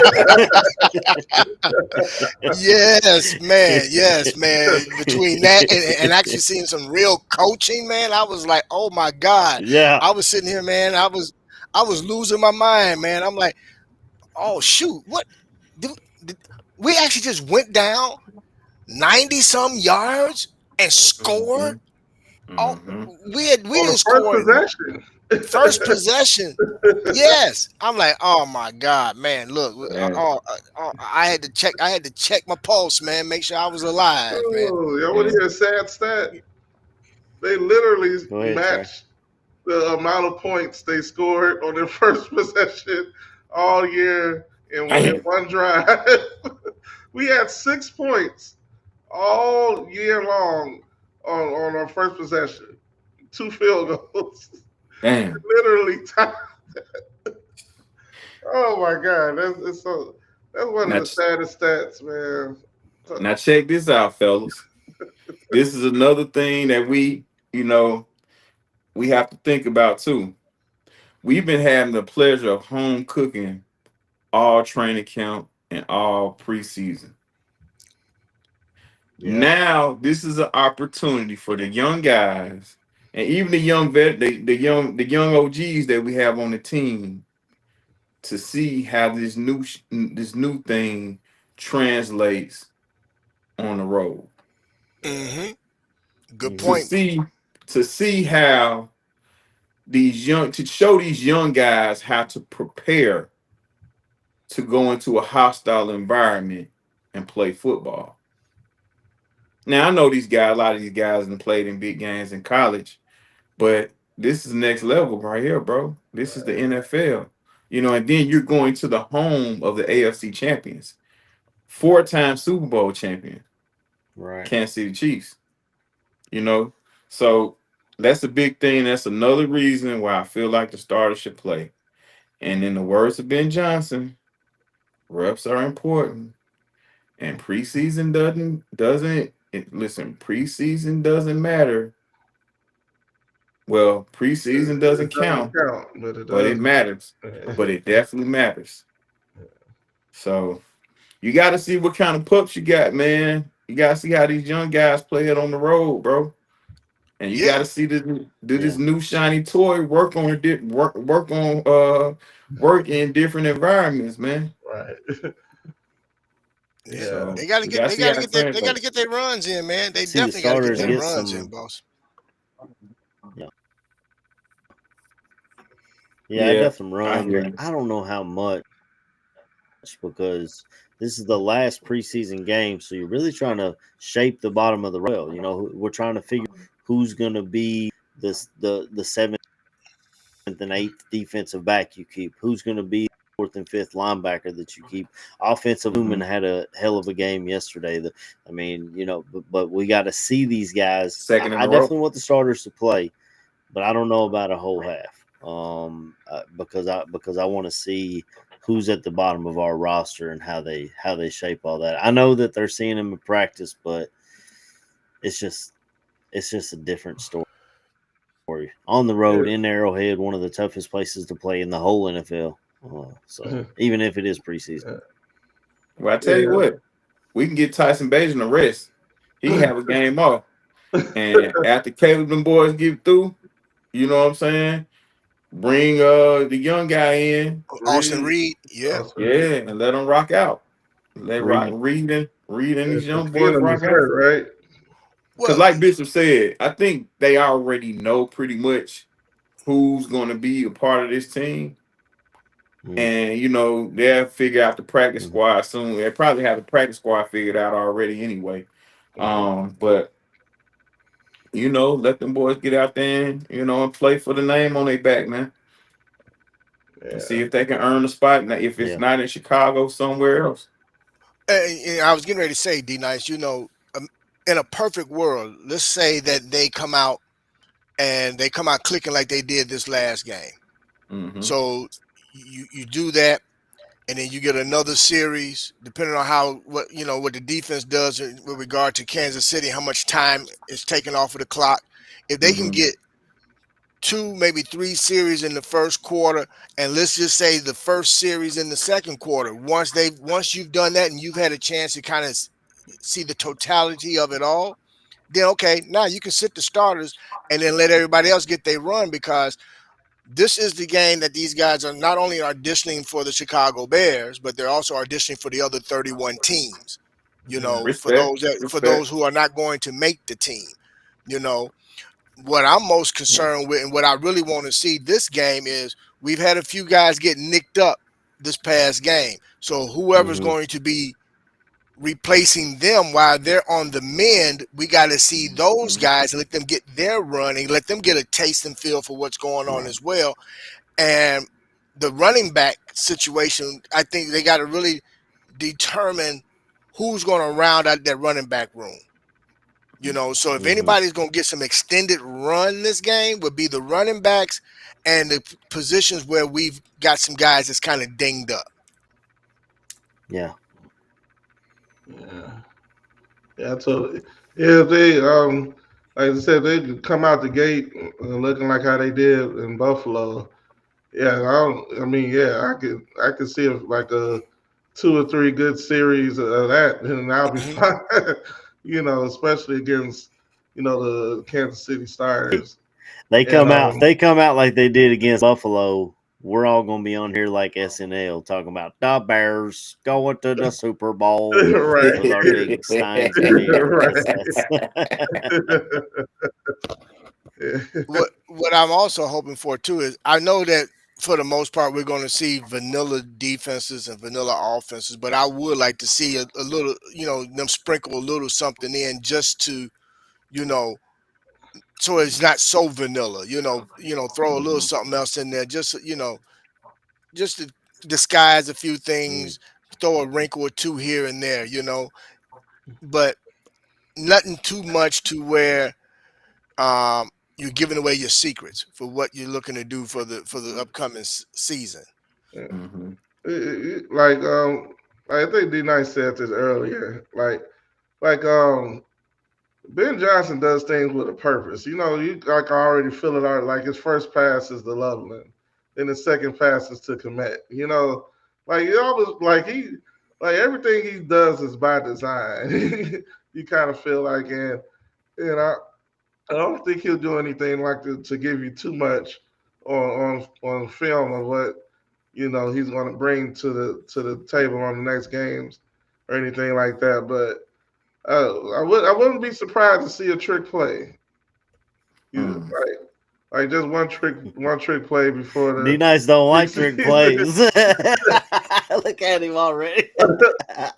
well, what is a trick play or just like one of those exotic plays? I guess I'll say. Mm-mm. No, say that for practice and for whatever game you decide to do that. I'm not a big fan of them either, but hey, that's who Ben Johnson is. But Right, not in the preseason game. just No, let the like trick. going If for you're it gonna on do a fourth trick down play, and kick from 70 yards. Kick a stuff. field goal from 70 yards. That's the only trick play I want to Hey, see. Hey Yeah. man, look. I hope you don't. I hope not, man. I I mean, mean, just like I expect for him to like if it's less than 4th and 4, I expect him to go for it. Stuff like that. Like probably be just a little bit more aggressive than they would normally be. Like, I dig that. I dig it. yeah. I dig it. Now, since we own it, since we here, right? Uh-oh, here we go. Here we go. Hey man, I don't know about y'all, but seeing my O line versus D line and wide receiver drills made me cringe, bro. I didn't like that. I didn't I like it. loved it.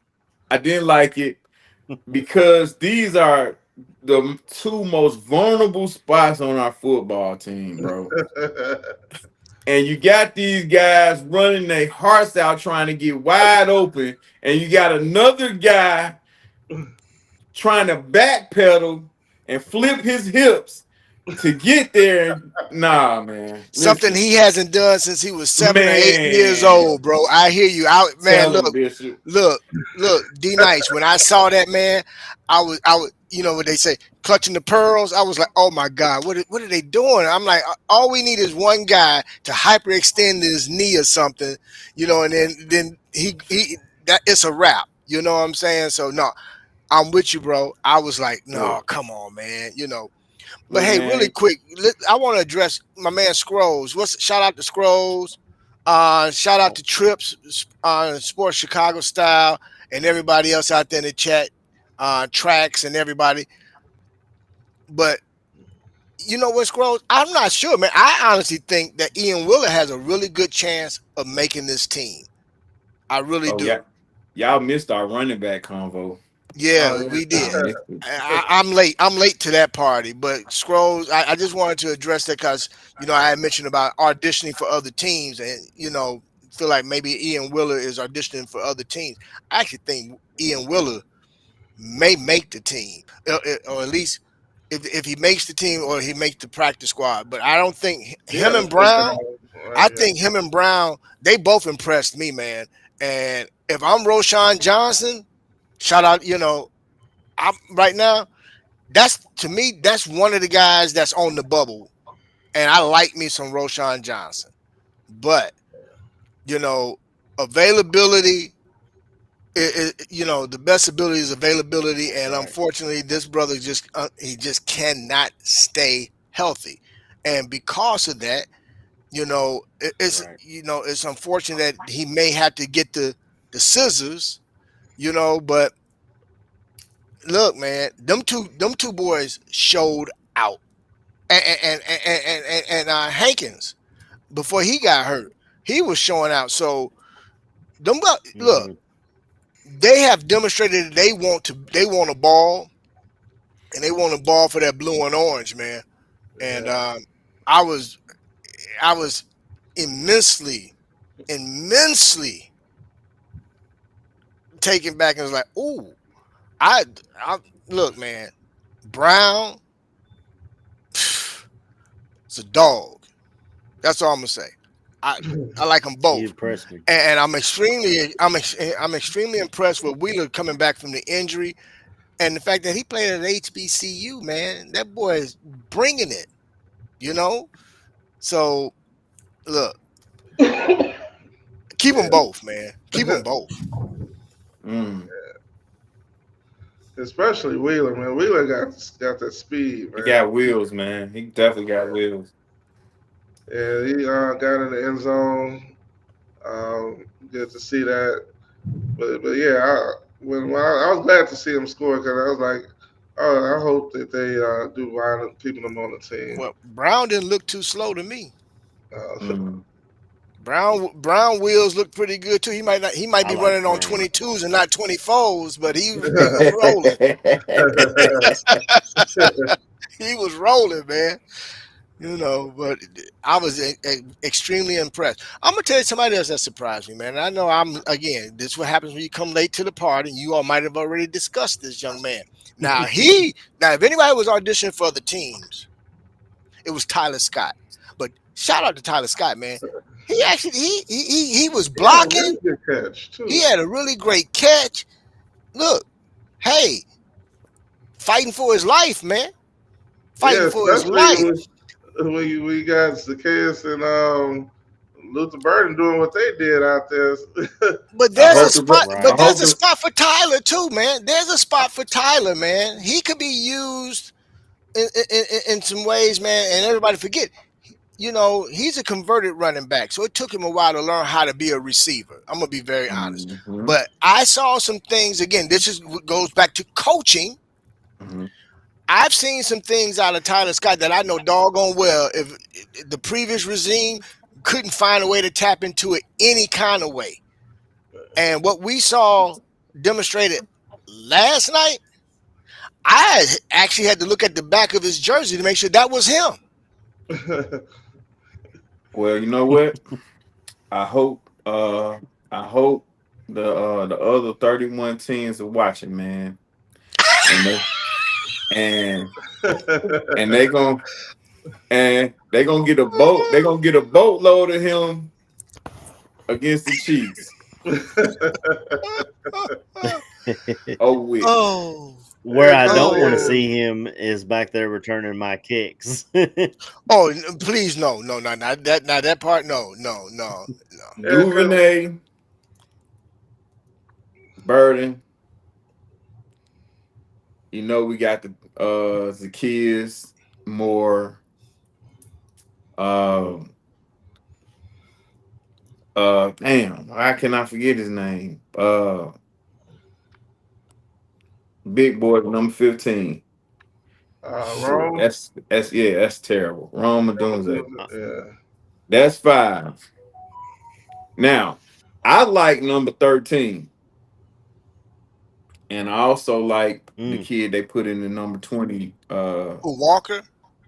Yeah. I like those two guys as practice squad guys. Hopefully we can keep them. Tyler Scott. Uh, I hope the league watching, man. Take me There's out of there's a there. spa- there's a space for you in the NFL, but your time has run out in Chicago, sir. Yeah.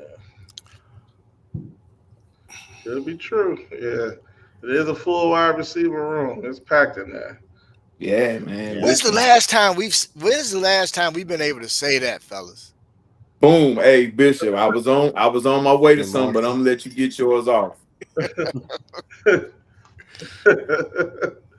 Go for it, When Bishop. when is the last time, man? The absolute last time, and that we can honestly say that we've had I mean, a full, and I don't mean full just by bodies. I'm talking about full with talent, man. Yeah, just a Weapons, crowded room. Yeah. Yeah. just weapons. I mean, to the point, man, where it's like walking into Baskin Robbins, man. You get out your Mhm. car, man, with the whole thought of, you know what? I'm in the mood. I'm in the mood for some vanilla, and you get in there, and all of a sudden you look, and you got all these flavors. And it's like, well, what am- do I get a cone? What Yeah. what do I get? And it's like, oh, Yeah. and Waffle the cone. butter and the butter pecan is calling your name, and then you look and straw. It's so many different flavors, man, to where you're like, you know what? I'll just take one of each. And I Yeah. just Listen. and then and instead of taking your spoon, man, and getting a spoonful, you just start spreading it around. Just spread it around, man. Mix it up, man. You know what I'm saying? Because then it all start Yeah, coming together and tasting just yeah, so. You man. come up with all these. It's just a whole new flavor, man. I Yeah, was, yeah. oh man, that's what I'm talking about, man. I was. It got tingly. It, Mm, that's how good it got to me, man. It was tingly, if I may mm. say. I know we're a family show, so Oh shit. I'll keep it Hey, respectful.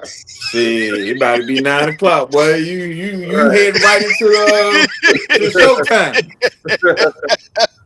I don't want to turn us into Tubi, but man, Nah. look at Yeah, here, Hey, but man, look. look at here, Hey, boy. give look, our Bishop. disclaimer, the thoughts and views of the Yeah, Hey, look. Those are great. Hey, Bishop, those great. That's a great point when it come down to the wide receiver room. And yeah, let me add this. Now, we've had some talented wide receiver cores, spread out throughout the years, of course. But we never were able to get past the core three guys right. and have a tight end, right? now we Back in got the two. day, a little back in the day, like 99, 98, 99, we had Jeff Graham, Curtis Conway, and Bobby Ingram. But Yeah, after that, there was a drop off. right. And You call Serious. and that we a drop off, bruh? yeah, yeah. A Cliff. disappearance. But but look, that's the crew that allowed Eric Kramer to break the franchise record, Yeah, okay, in Mm. passing yards. Okay, then we got lucky and we ended up with Marty Booker and Marcus Robinson for a time. yeah. 1 and 2. 1 and 2. 1 and 2. And Who was the tight end during that time? we had about 4 of them, and if you put them all together, they couldn't make one. So again, But 1 and 2. right, Wow. but these are productive units, dynamic duos. If we want to say that, then we move a little further along, and we end up with Brandon Marshall and Alshon Jeffries. Well, no, hold on. Oh, okay. All right. I'm We jumping can't. ahead. I'm We sorry. got to go slow. Now they were spread out, but they weren't Why? spread out that far, Bishop. That's painful. That's I know it. painful, D I know, Nice. but see, to really appreciate what we have now, we Okay. have to go back to the Okay. past just a little bit. Okay. Because I'm gonna land this plane shortly, but because I'm getting somewhere. Then our Super Bowl year in '06, we had Bernard Berrien, Rashid Davis, and Musa Muhammad, Moose. Yeah. Ooh, and very good crew. And Musa Muhammad later on said Chicago was where wide receivers go to die. You s- Deuces. you said that, Moose. Okay, moving on. Now Jay Cutler comes. We got a little bit of Devin Hester. He was cool, but he quickly fell out of there. yeah. But then we got Brandon Marshall, Alshon Jeffrey, Martellus Bennett, Yeah. Earl Bennett. Very good crew. Very good crew. All right. Now, after damn Robinson from the Jaguars that we got with Mitch, it's been quiet up until Wait, now. timeout Right. before you continue moving on, man, You because left you out said Mooney. Kramer broke the record. You said Kramer broke Mhm. the record. If Jay Cutler doesn't get benched for no reason whatsoever, other than them trying to prove that they were smarter than everybody else, Jay Cutler is Mhm. your single season yards I agree. Man, I agree. leader, I agree, touchdown AC. lead. But they've been total paying them Jay agreement. Cutler so hard. Total agreement, AC. But we have to remember, before that benching, Jay Cutler had 3 or 4 years to do this. right? Yeah. Before the benching. Josh McCown came in that mug and set the world on fire. You know what I'm saying? So, him getting benched, it was time, bro. You know what I'm saying? Because Josh was a better fit at the time. The other Yeah. part of the team just wasn't ready. We were so heavily offensive that the defense took a huge hit because Brian left, Lance was on the decline, and the defense as a whole sucked. Yeah, It I getting mean, 50, sucked. fifty Jay, burgers, two Jay games just in a smoked row. a few too many cigarettes, man. I mean, that's all. Jay, listen, Jay gonna be my favorite Bears quarterback until Caleb solidifies himself. All right, but you know, That's right. then Hey, okay, now we got the receiving core that we have. Great group, and guess what, fellas? Because we was also told that Chicago was a place that quarterbacks go to die, and wouldn't you know it? Now we got two playing in the same year. Tyson Bagent has really showed himself, man. And we've shown that we can develop an undrafted guy to be a second string QB. Now, it wasn't always yeah. pretty. You know what I'm saying? And I hope I'm not getting too far over my skis because it's still a preseason and we still have a whole season to play. But as of right now, we look like we have a very good receiving core and a damn good quarterback and a pretty good backup. Yeah. That ain't bad And for a franchise that's considered a graveyard in those two spots. and actually a guy that you can park on the practice squad, and he ain't too shabby himself, man. I mean, I don't think Reed is no scrub. Nah. You know And what He I'm Reed, got saying? out there, he did what he was supposed to do. Like Yeah. I he mean, ran that offense. but again, coaching Yeah. matters. indeed. The Bajan showed he had talent. He started 4 games, right? Mm-hmm. I mean, he can obviously play, Mm-hmm. and like he had the college experience. He Hmm. played. He threw a lot of football. So, Yeah. so when you got that experience and just having the reps, and I guess that is important. Like when you hear Ben Johnson talk about reps, reps, reps, reps. So I mean, when you're coming out of college with all that experience, and you just know you got a better feel for the game. Mm-hmm. So now that he has the better coaching, I wouldn't be surprised if Chicago got a few phone calls about Beijing already. Just based off Mm-hmm. of what he's done so far in preseason. I wouldn't be surprised if it somebody's is. like, hey, what's gonna take? I mean, like yeah, that's a good question. Like what would it take for y'all to give up Beijing? Um, Depend on the I team for me. We can want a can I first go? round pick. Yeah. well, yeah, because you never don't want to. I The I'm not AFC team is asking. I'm not letting him go because You're not letting them go. 66 different Nah, Second quarterbacks round pick. started at least one nah, game last year. nah, nah. 66 different quarterbacks started at Yeah, least one game last year in the NFL. That means your backup yeah, you're right. quarterback will be starting some games typically. So why Yeah, not have yeah, you I don't. love Case Keenum, but Mm-hmm. Tyson's paid his dues, I think. Case Yeah, Keenum has done. yeah, Case Keenum has done a hell of a job preparing these guys, man. Because I think he deserves just as much That's true. credit as JT Barrett, Declan Doyle, and even Ben Johnson. Case Keenum deserves just as much credit, man. Oh, absolutely, absolutely, Mhm. man. Yeah. he's seen what he did. When the year he was with C.J. Stroud. So, and when you hear C.J. That's right. Stroud talk, man, he's he, like where'd you learn all like all the stuff that he's like saying to other quarterback? Like when you hear him, like when he was giving Caleb advice and stuff. Like yeah, sometimes you just gotta get rid of that ball and stuff like that.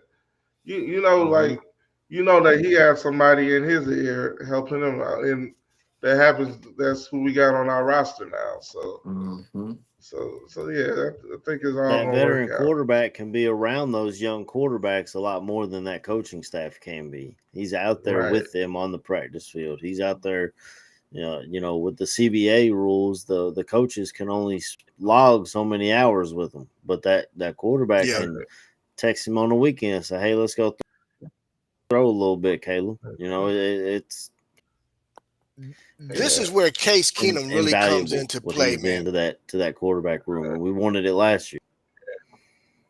This is my thought on Right. Case Keenum and what he really brings to that QB room, especially with regard to Caleb. Identifying the defenses, having an idea where they're trying to attack you from, and just really being there in certain drills, or when practice is over, just working on again getting the ball. Like again, I was watching TV this morning, and they had the clock on Caleb. The longest he held the football before pass was 2.26 seconds. That's beautiful. He literally was Wow. getting the ball out two That's seconds, 2.1. 2.2 seconds was the longest that he before he released the football. And they that's were just beautiful. showing, I mean, throwing with anticipation, putting the ball right where it needed to be. So I, as much as I want to give the coaching staff credit, I believe a lot of that is also Case Keenum just working with him, saying, "Hey, look, man, you got to get it out. You got to get it out. Get hit that back foot, and it's gone. Let it rip." You know. But yeah, Case Keenum, man, is definitely a guy that has really come in and helped that quarterback room. Because you even see it with Tyson. So that's not all coaching. That's coming from a veteran that's in that room with them Right. when they're going through film and just identifying certain things, making sure that their eyes are seeing what his eyes see. So that's Mhm. that's big. That's real big. Huge. Yes. Yes. Yes. You definitely ain't lying about that. It's having that veteran presence. So I got to ask you guys a question. We just got finished talking about the wide receivers, right? And the fact that we actually have a real full wide receiver. But I got to ask you about one receiver in particular. What were you guys' thoughts? And again, you guys probably already touched on this before I came. What's your thoughts on Luther Burden? Oh man, from the beginning, just I'm gonna like just start this out. All right, from the moment they drafted him, right? Okay, you bring him in, it's like okay, yeah, this is the first round talent, and people thought he was gonna go in the first round. So yeah, he's coming in with a chip on his shoulders to see what Ben Johnson can do with this guy. And then like training camp comes around. He has his like, well, it took him a while to get his contract signed, right? So but you get that, like let them boys get their money. So, but then he's not anywhere to be seen. You're like, oh, okay, I thought he was going to be out there, you know. So now you got some questions like, okay, what's going on with this guy? Like, I hope you hear all the great things and stuff, and then but you're not seeing them. And then when you do, you see him like he like shows little splashes of being good, like splash plays and stuff like that. And you're like, okay, but you still you wondering and you thinking like, okay, and then like he goes out again, right? So you're like, okay, what who? So you're like, oh, man, I hope this pick doesn't, this second round pick, right? And and then and then you see him like see what he does on the field yesterday, and it feels like man, like just talk about when you talk about coaching and being bought in. When you hear him saying stuff like, no block, no rock, and all that stuff like that, like you almost like you almost feel like they're coaching him up. You know the talent's there. You watch the film. You see what this dude can do with the ball. one of the things that I've said on this show that I've from watching his film and hearing people talk about him, they said, man, he's great with the ball in his hand, but without the ball in his hand, is he going to do all the other stuff? You hear a lot. That was one of the hangups Right. about him. And then to see him block for on two touchdown runs yesterday, that that just I mean not even talking about his catches, just the effort he put in on those two blocks speaks volume to what the coaching staff was like instilling in him. And when you hear Ryan Poles say that he could, I know he's even on the broadcast said he might get in trouble for saying it. Right? He said Ryan Poles said he could be the best out of the receivers. So, so when you hear all of that, and it's like, wow, like I just want to. I'm ready to see it happen now. Yeah. when, when they talk about it, like, oh man, Luther Burton is like if DJ Moore and Roma Dunze had a baby, and they Yeah, they I'm they sad. make that told that to Roma a few times, and he laughed about it. He said, yeah, he's like super talented. So but man, if that's like true, as far as the type of player he can be, man, not only a good thing by even drafting him, in the first place. But because you really putting yourself out there, knowing you got other spots to fill on the team. You already drafted the tight end, and then you're gonna draft the receiver, knowing that your offensive line is like, Yeah. so it's like, so that's but if he's that good that you have to draft him, and now if you see it happen, it's like Mhm. great move. Yeah. It really makes you look good when you got a player out there doing the little things too. Yeah.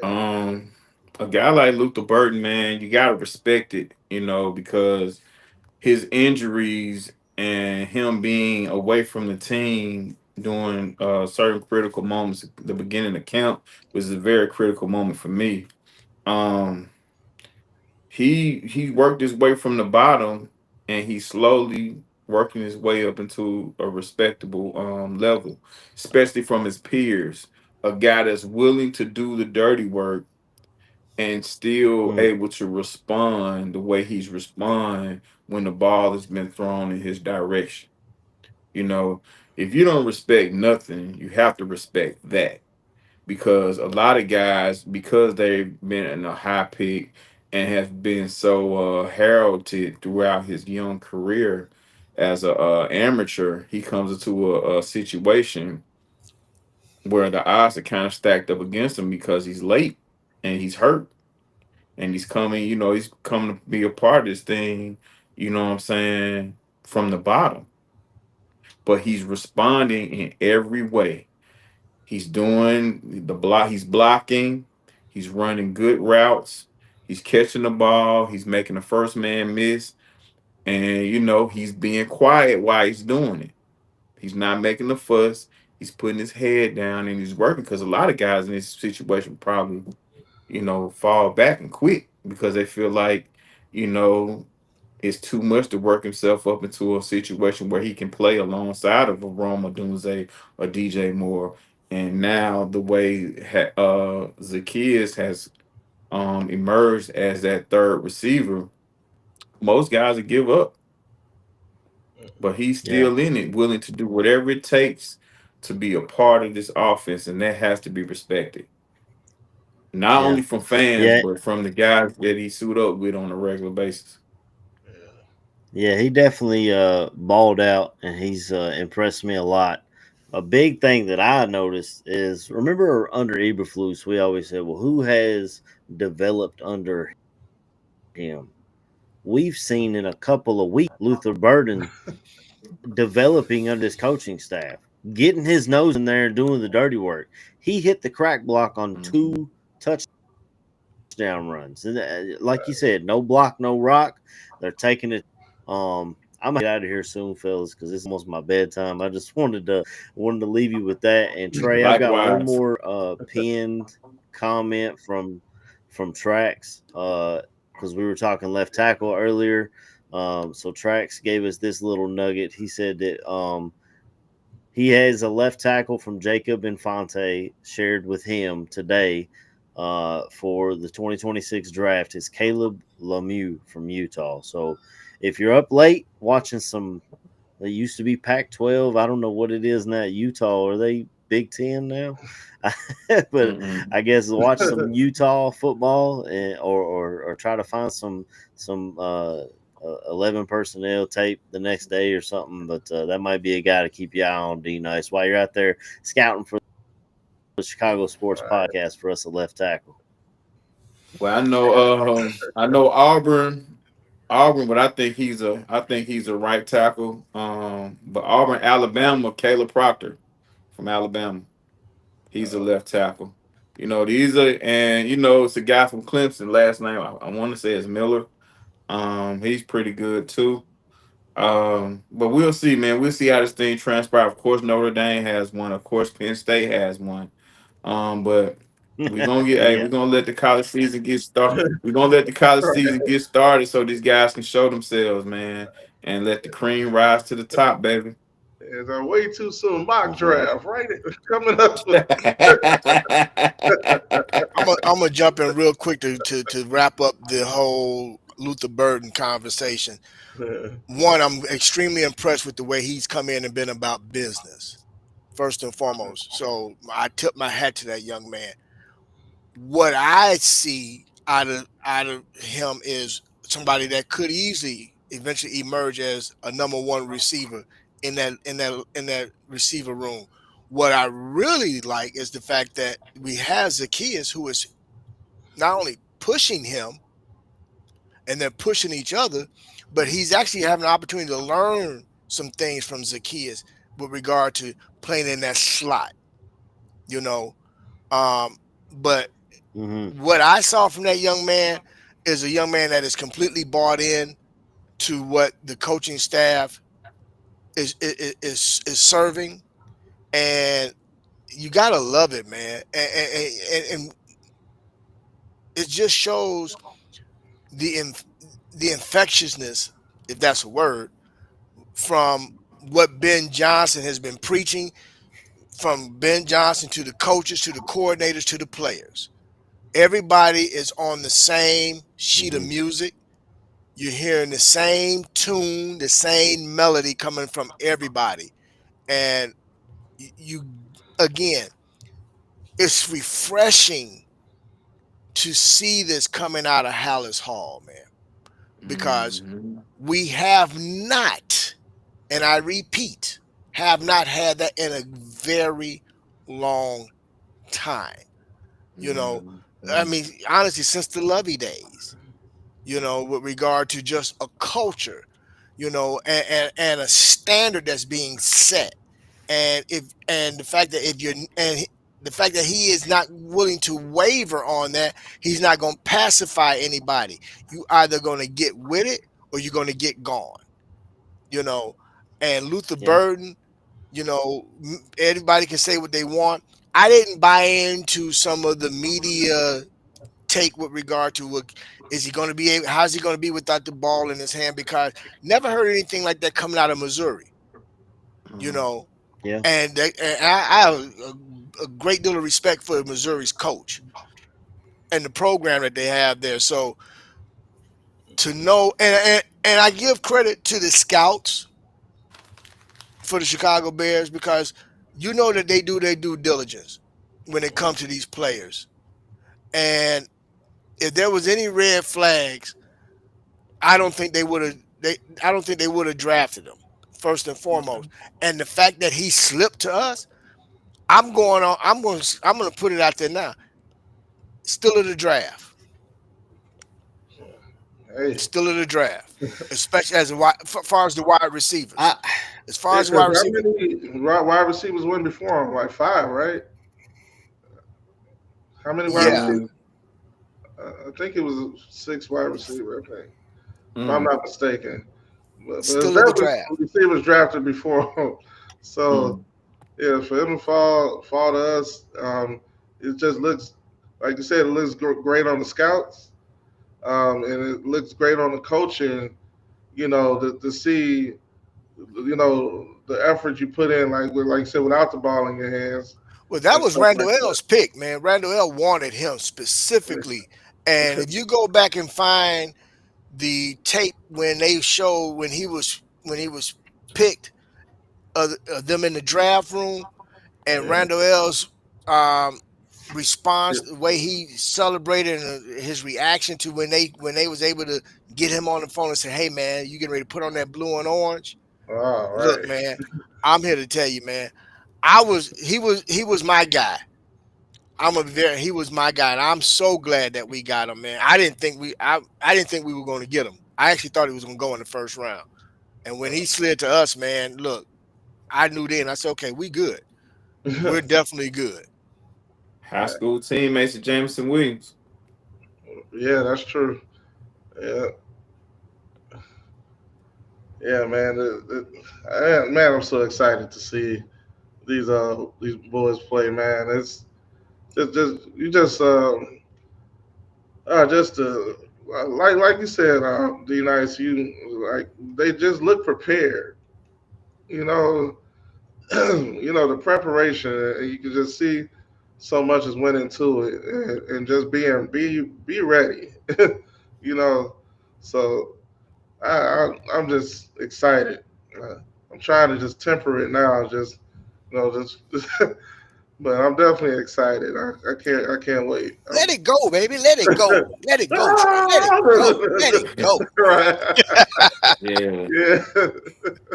Hey man, it's good to listen. It's good to express, but we just got to take this thing game by game, fellas. Absolutely. D Nice, you Like make me sick. You make we me ain't sick, doing D nothing Nice. wrong. We not doing nothing wrong by cheering for our team.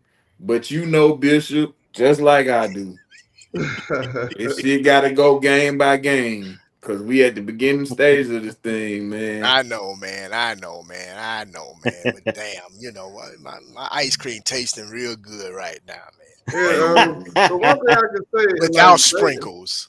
from last year, you know, just the way they handled, like especially like Caleb in particular, handled all the disappointment. You know, and like getting out there on the podium and keeping your composure and not throwing anybody under the bus and all of that stuff. I think he That right learned a there, lot Trey. last year, you know, as far as like how to handle the disappointment, how to handle the like I know he said like he like, and I believe him too. He said he doesn't feel pressure from playing football. He said real pressure is not knowing what your family's gonna eat. He said that's pressure. He said this is a game. This is fun to me. So I believe him when he said he doesn't feel the pressure, but you still got to keep your composure. You still got to know how to be a good leader, know how to respond in adversity. And now hopefully we get to see how he handles success. mhm. Because when you saw when they won that game at Green Bay and like he knows what like how he always said like Green Bay sucks. He throws that out there. He knows how to feed into the fans. He knows what to say. He's Oh a yeah. smart kid. You know what I'm saying? So Man, so this kid's had a microphone in his face since he was 11, 12 years old, man. This right. kid he's prepared, man. This dude, man, is He was living on his own in he's high everything school. we've been waiting on, man. You know, Right. a guy that can really be the face of the franchise and don't mind the smoke. You Mhm. Right. know, he don't mind the smoke, man, and he has a level of maturity about him um, that you don't see often. You know, Mhm. and I credit his parents, man. I gotta credit his parents, man, because this kid's been living on his own since he was in high school. Right. You know, He so was definitely his own project. he's been given the keys to the Porsche early on, Yeah. and you never heard nothing about him off the field or anything like that. This kid's ready. And I Mhm. think he's more than anxious to prove who he is and why everybody touted him to be the #1 pick last year. And I'm all for it, man. You know what I'm saying? I'm gonna be honest. I'm ready for it. I'm ready for it. Yeah. I got my popcorn. I got my Italian beef. I got my rib tips. I got it all, baby. I got my Garrett's popcorn. You know what I'm saying? I'm ready. I got my Chicago mix. I got my rib tips. I got my Italian beef, man. And I got my Kool-Aid. I'm ready. Right. You're drinking the Kool-Aid, Oh, And right? sipping, baby. I got my red Kool-Aid ready, baby. You know what I'm saying? On ice. Yes, sir. We sipping slow, baby. We sipping Yeah. slow. Sipping Right. slow. With the pinky up. We sipping slow, man. We sipping slow. Uh, yeah, so yeah, I guess we could pretty much wrap this one up there from here. We been off for about almost 2.5 hours. You know, of what I feel great conversation about what the Bears. Man, I know we can keep going on and on about it, but yeah, we do have like all good things come to an end. So Yeah. so yeah, we gonna wrap this. Do y'all have any closing thoughts or anything you want to add before we wrap this up? Go D for it, nice, I'll let AC. you. AC, whoever want to start off, go ahead, man. Y'all go Yeah. ahead. I just shout out to the chat, man. They was bringing it today. Trax was in there, brought us some good names. James Childress came in there. He's all about the BYU Utah series now, so he's digging deep into this left tackle look.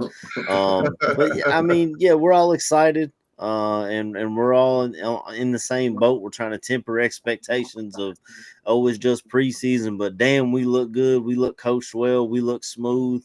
But I mean, at the end of the day, it's just bear down and FGB. That's all Yeah. it is over here. Gotcha. Yeah. Uh, um, yeah, man. A lot of what AC said, but we gonna have a big shout out. I heard we hit 1,000 wow in the views. That's always cool. Thanks so much. We Like at eleven Tunes and hundred right now. AC asked you guys earlier, like and subscribe. If you're new here, I'm sure if you enjoyed this show tonight, or if you got something to add, please hit the comments. Let us know how you feel about this team. As Yeah. you can see, we are all excited, Yes. but we're being cautious as well, and we're being very understanding. You Yeah. know, um, shout out to Trax. Shout out to everyone that chatted with us tonight. Shout out to you guys. It was a blast to be on here with you guys tonight. I was a little late. I apologize. Duty called me today, unfortunately, and I had to kind of put in a little work. But Um, I came in late. That's probably what expanded this damn show so long because I came in late. But appreciative to you guys, Bishop. You know where we at. Um, Great show, man, and yeah. peace and love to everybody. Right. Well, I'm gonna go ahead and give my quick pleasantries. Thank you for everybody. I do again. I apologize, guys. I as well worked a little longer than I anticipated today. I'm actually in the process of getting myself ready to catch a flight on Thursday. So if you happen to see me moseying along sometime somewhere in Chi-Town from Thursday till Lord knows when, and you see me, give a brother a shout out. You know, walk up to me. I'm a nice guy. I might look mean, but I'm a really nice guy. I just had that look on my face when I need to have it on my face.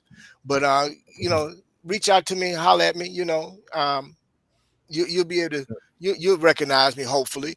But other than that, man, guys, as always, thank you for having me tonight. I appreciate it. D Nice, like you said, you know where we at with it. Tracks, my man, appreciate you.